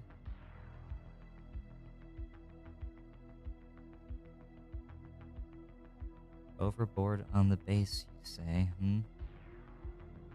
How do you go overboard on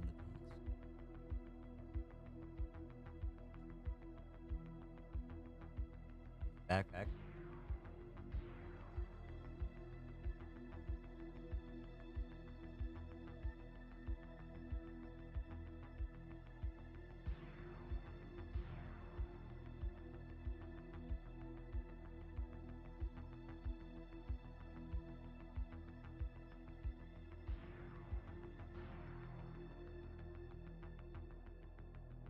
Oh, huh. Skulls for the Skull Throne. Yeah, the more the merrier. You know?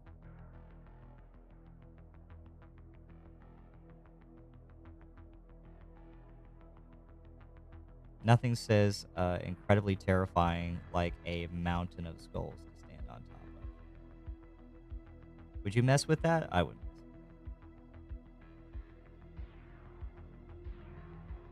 Not today, Chaos Gods. Not today.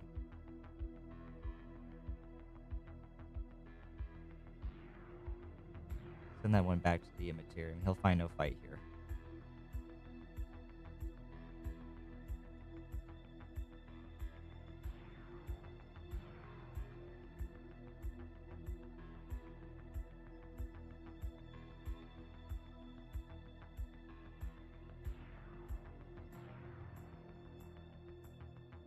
Without seeing it, it definitely sounds like a pretty badass idea.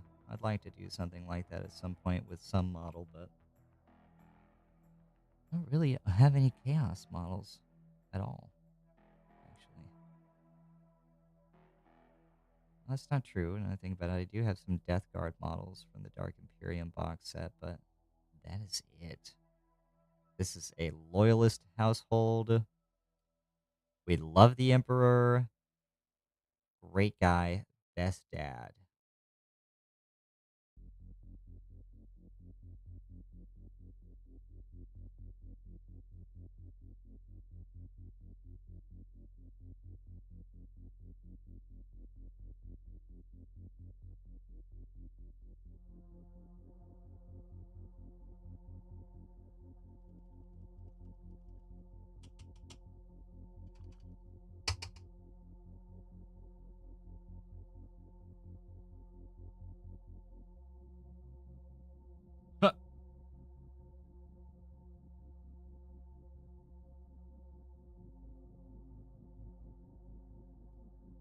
Terrible, terrible coworker, I'm told.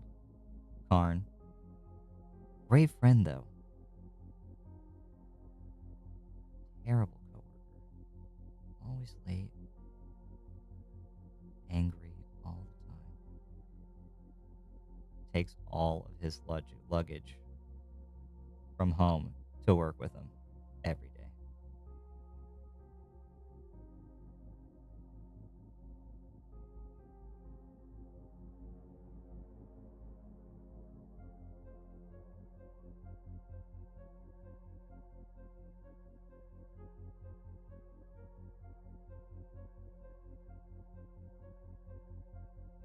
There you go. They actually do have a new. The next Crusade book is supposed to be on Armageddon, which is awesome, and I'm really looking forward to that. They've written the Kriegsmen into it too, so I will definitely be playing mine. I think I'm going to find a local Crusade league or a local Crusade and play in that. Have a reason to go out to the game store, you know? Get some games in. If I had the time to play just a little bit more often, I'd probably do it on stream, but it's a lot to manage. I wish I had more terrain.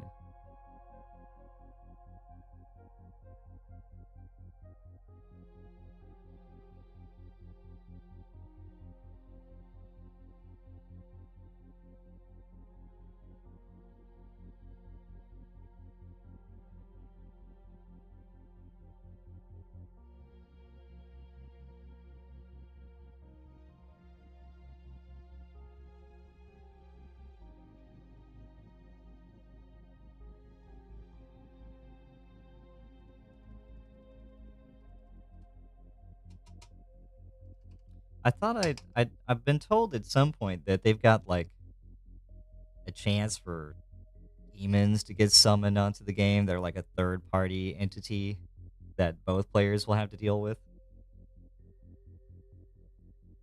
So I think that's pretty awesome. If that's the case, that's going to be great. I'm going to be looking forward to that. I have to find a demon player, beat them up, steal their models in Minecraft.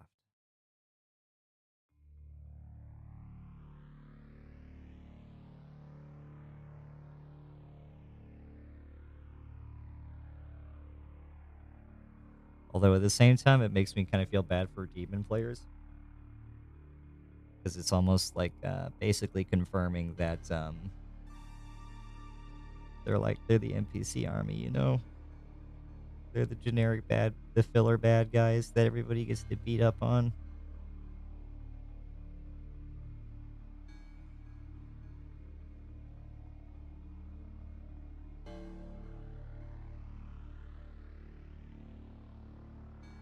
They have so many nice looking models, though. Maybe one day when I'm finally cracked, I'll paint Bellacore.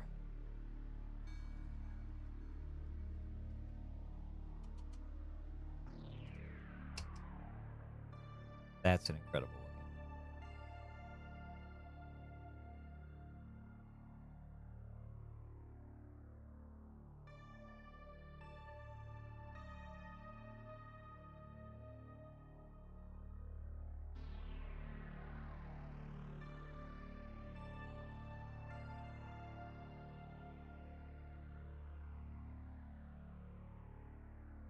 That would be fantastic. Grey Knight's getting beat by Zongers. We're having a discussion when we get back to the chapter. Name of them. Their temple. I don't know if they have them. We're going to have a talk when we get back to Titan. There we go.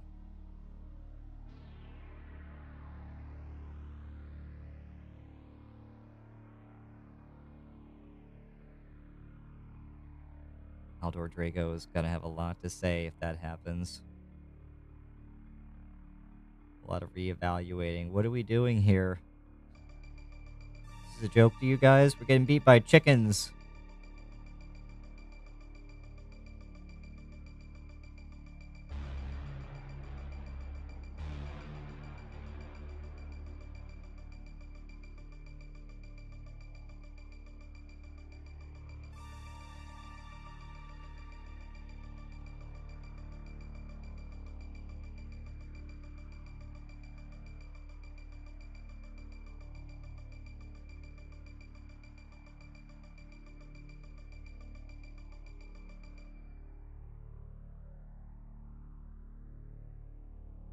demon chickens, I guess. So they do got a little bit of something going for them, but fact remains, getting beat by chickens, magical space demon chickens. Get it together.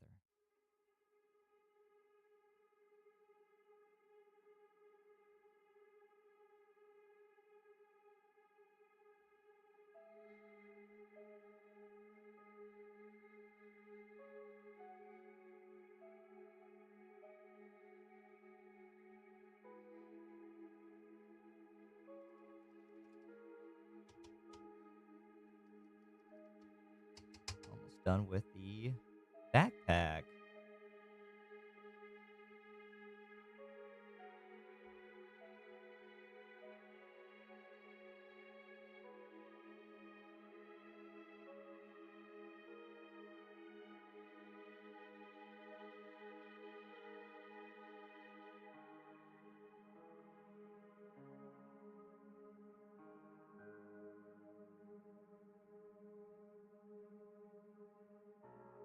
Yeah, they are some goofy looking little dudes. You kind of forget just looking at the model that they are in fact incredibly terrifying. I think Space Marine 2 managed to give them a nice proper idea of scale. You see them trying to fight guardsmen in the distance, and they're like, "Oh yeah, that's right. They're like 2 or 3 heads the height over a man. Big, big spooky chaos magic chickens."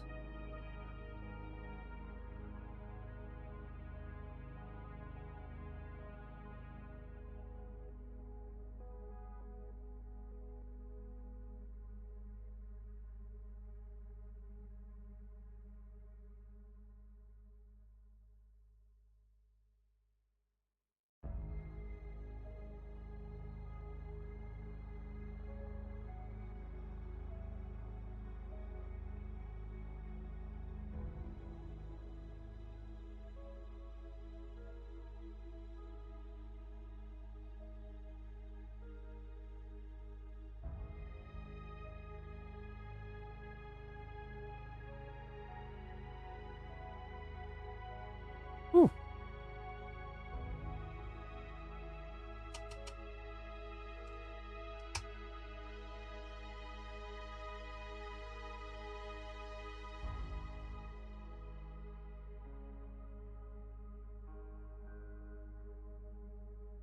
It was so cool.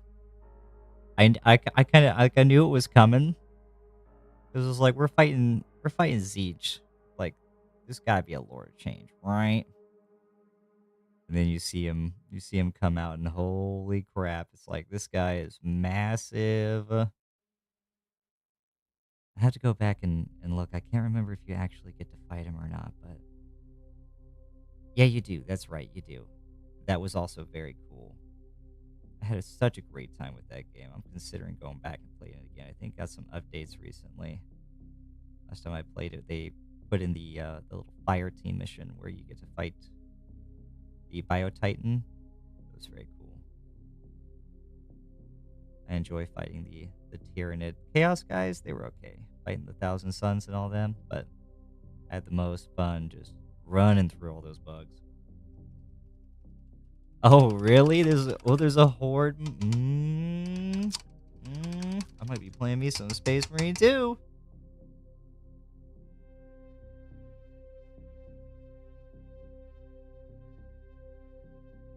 Alright, we just have the highlight on the inside here, and we are done with our backpack.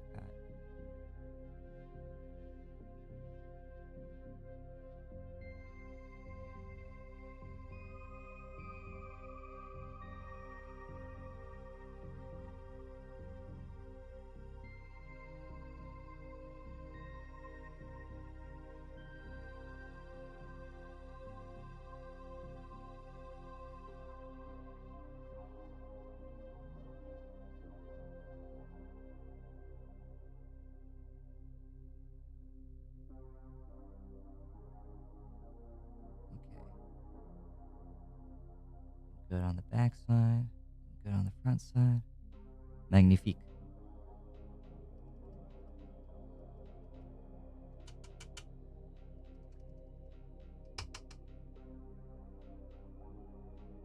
Indeed.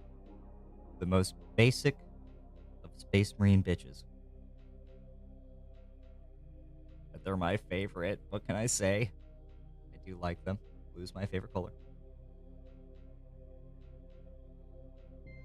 I didn't know that when I started that I was falling into a trap, uh, becoming an Ultramarines fan. I was like, well, they're blue. I didn't really know any of the lore, and that's my favorite color. And the gold on the blue does look super super nice. So I think I'm gonna paint those guys. And started to get more into the community. And I was like, oh, they're the poster faction too.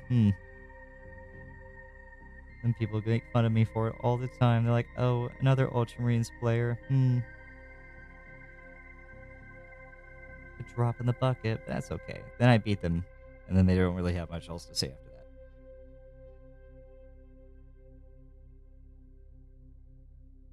They're a fantastic shooting army right now. Oh my god, let me tell you. With the recent Oath of Moment changes, with the +1 to wound, and the Ultramarines still getting that benefit, even though you're running Ultramarines characters. Oh god. Calgor's fantastic. I've been running him alongside Gilliman, even after the nerfs that they received recently. Maybe it's not worth running both of them. Neither one is technically a bad choice. I find the utility of Gilliman giving me 2 Oaths targets to be incredibly valuable, so if I had to pick one between the two of them, I'd still be taking Gilliman. But Marnius, with the right squad, running with company heroes, nightmare. Actual nightmare. Keep them in cover. Armor of Content just keeps them alive forever. Company heroes having 4 wounds each, -1 to wound. Horrible.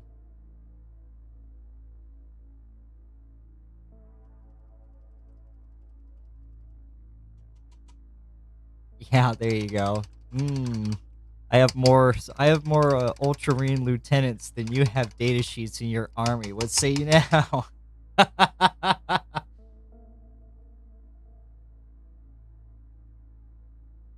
Hmm.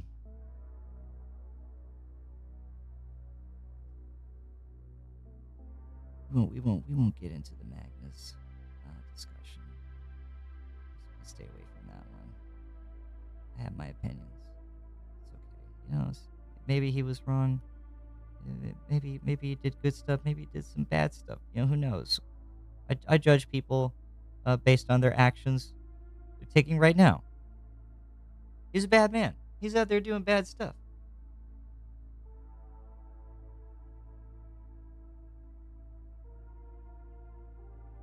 10,000 Suns even cry?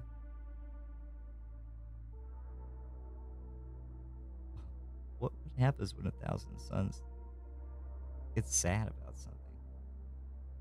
It can't be tears, right? What comes out? More sand? Like I say, the Ultramarines are a pretty good shooting army right now. Imperial Guard's really not that bad either. That's my second faction. I'm having a lot of fun with them. Don't play Tau. You'll hate yourself. Um, I just saw your message. Give me a second.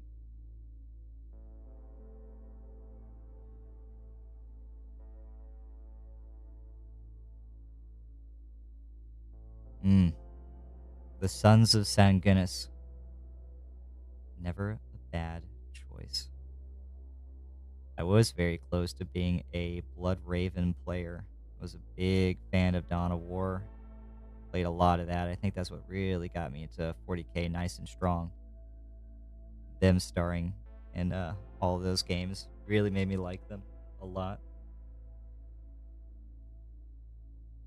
I hadn't realized that they were still technically the same, but different to the Blood Angels. The Blood Angels are also incredible.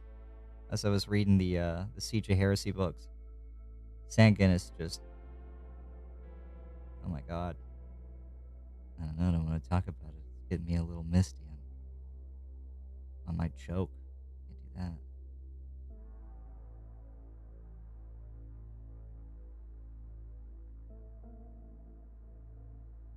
Well, the Tau are awesome. They are. I do really love my Tau. I have my own custom set, my own custom color scheme for them. Very nice, vibrant oranges and blues on top of onyx blacks and everything. Very cool. But their rules just can't get a break. Can't get a break. They did well. They did change them recently. They changed the way that spotting works. Now it's not as obnoxious and honestly probably way stronger than it was before. But it doesn't fix some of the problems I still have with the army. It's kind of like finding out that grass really is greener on the other side of the fence because you play Tau for like 4 years and you shoot everybody all the time and get to watch everybody else have fun with the melee phase and everything like that. And it's like, I wonder what that's like. I would have no idea.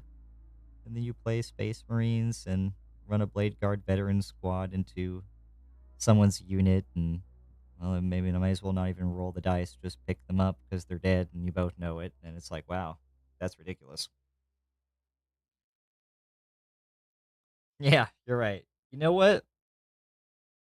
Crude Army versus Zonger Army. Called a cockfight.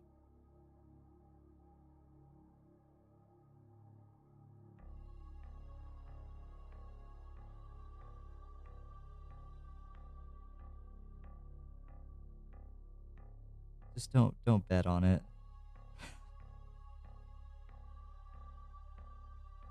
Do it in the streets at night.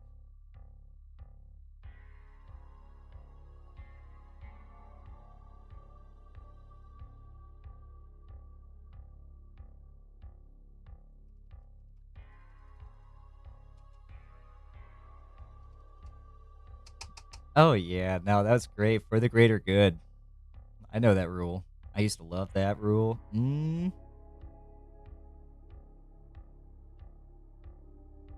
They had that up until the end of 8th edition, I think. It was a lot of fun. I used to play in a very melee heavy meta, and I was the one hard counter to everybody. They didn't really have answers to me. It was like, yeah, sure, you go ahead, run across the board all the way in the first turn. Turn one, charge me. But just be aware you're gonna get overwatched by the entire death ball of my army. How do you feel about 3 Riptides? Not very good. That's what they would have said if I hadn't plastered them already in Overwatch.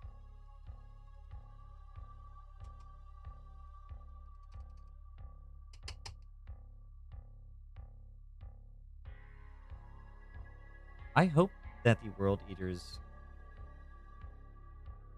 maintain their identity as the most powerful melee faction. I know here lately they've been struggling compared to Emperor's Children, who I've never really particularly known as a predominantly melee faction, but whatever.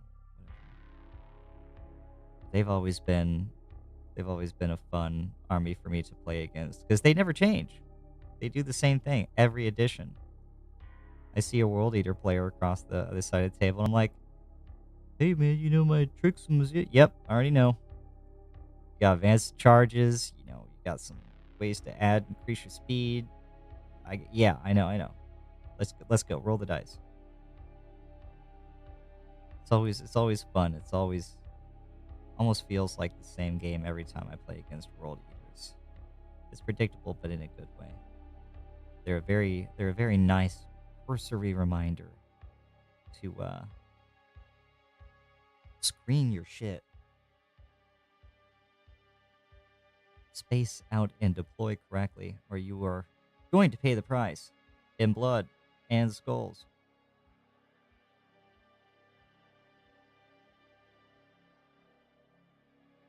The only way to be safe is to hide inside of your metal boxes.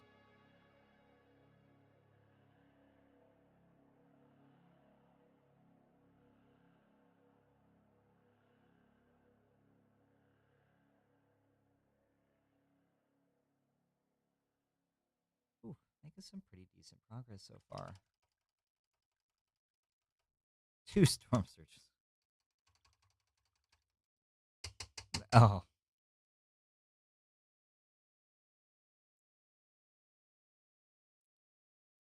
Sci-fi Gustav. Oh, my music is paused again. I'm going to take a drink of water.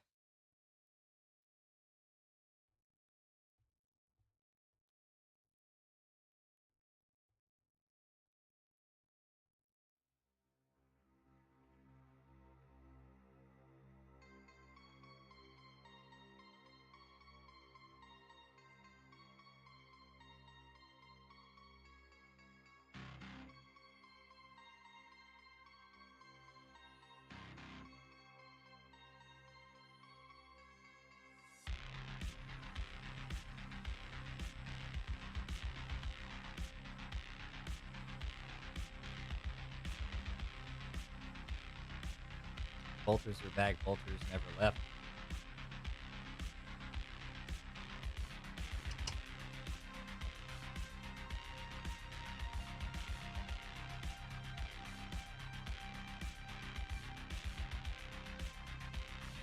Missed any spots so far. Here we go. The back of the thigh. Can't forget.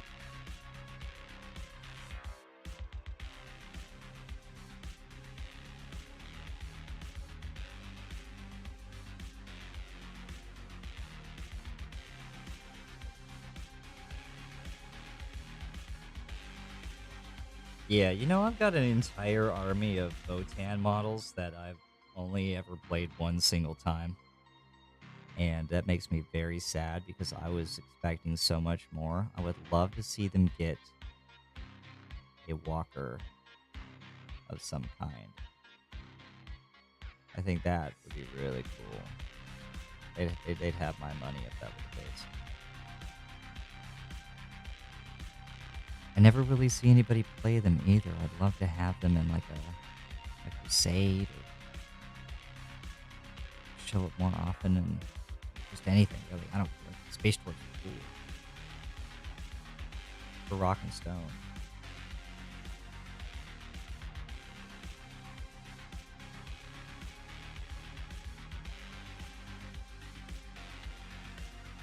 Don't tell me. Stop while you're ahead, fat guy. All right? Just because somebody ruined it for you doesn't mean that you have to ruin it for everybody else. Just like I ruined that that shading right there. Oh!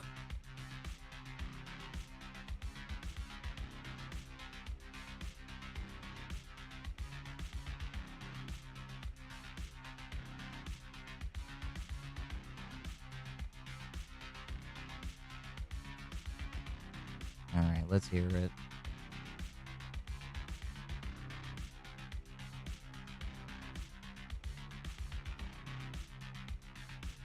And the defensive flamers, they can be incredibly useful, especially if you can get a nice, decently sized squad. A whole bunch of flamers inside of it become a very, very scary Overwatch threat for a lot of light armies like Eldar in general. Even guard factions and stuff like that. Tyranid infantry, barbed gaunts, swarm gaunts. It's like a barbecue.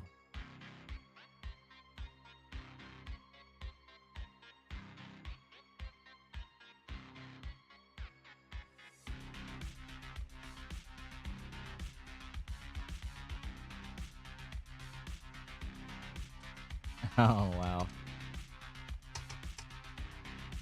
I can see what you're talking about.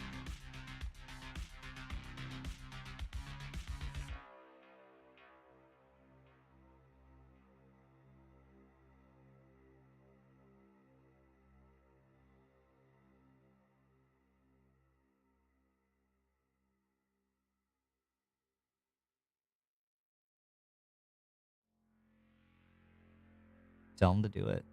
I want to see it. A lot of talk. Where's the action?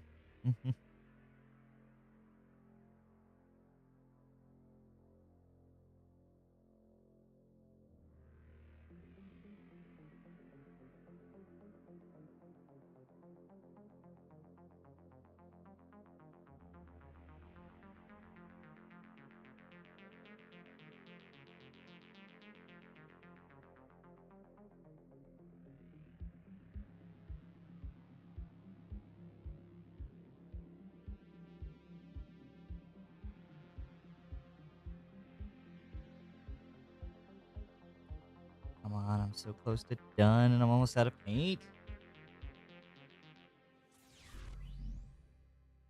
Thank you for the follow.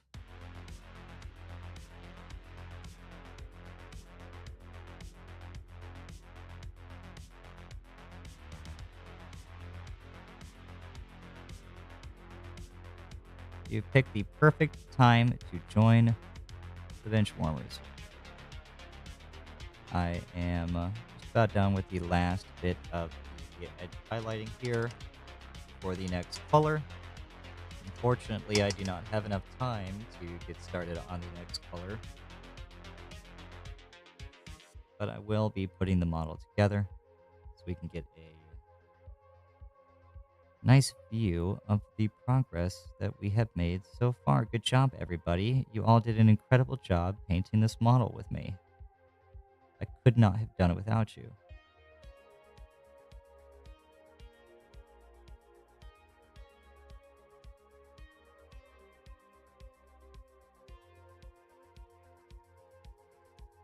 Oh,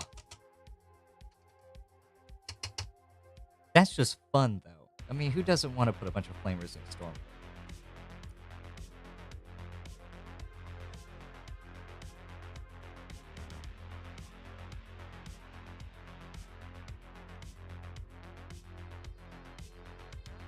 There we go. I think we're good. I don't see any other parts of the model that want that highlight. We'll put them together.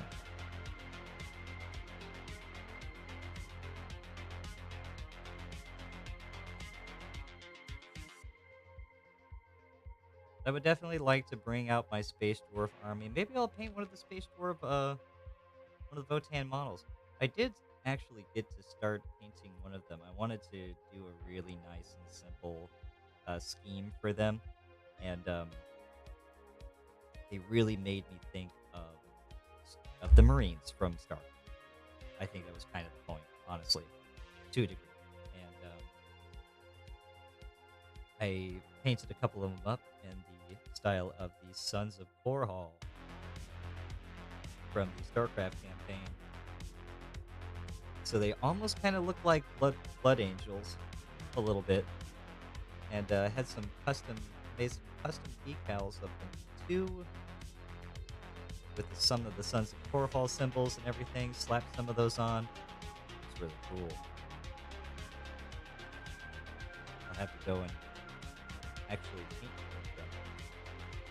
Maybe even play them. That'd be crazy.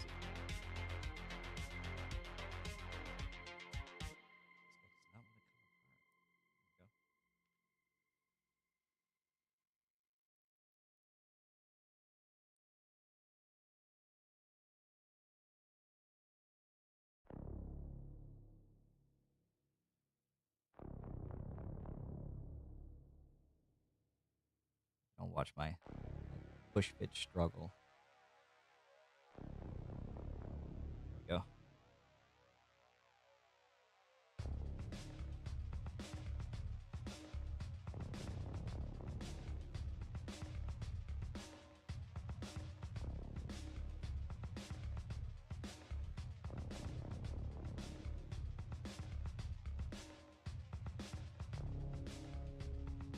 Go in your hole.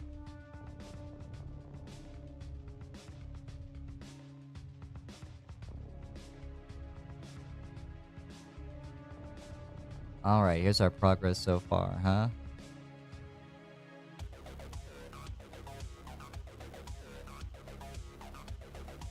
We're looking pretty good, I think.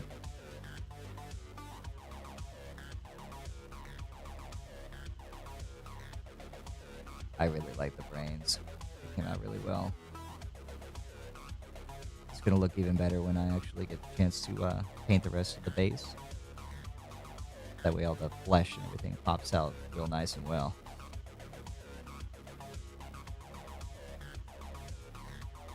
But that's all she wrote, folks. I'm going to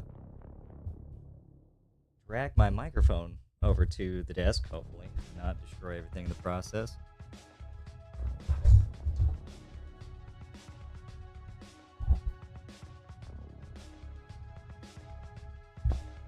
way I can talk to you all a little bit before I say goodbye.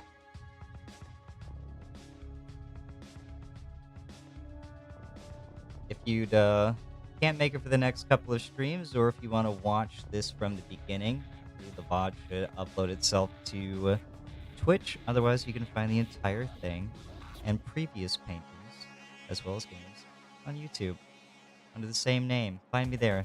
Like, subscribe, follow. Give me your lunch money. Send me some food. I like chocolate chip cookies. Thank you for joining me. And I'll see you guys all around next time. Play on Sundays, and we paint on Wednesdays. Have a good one.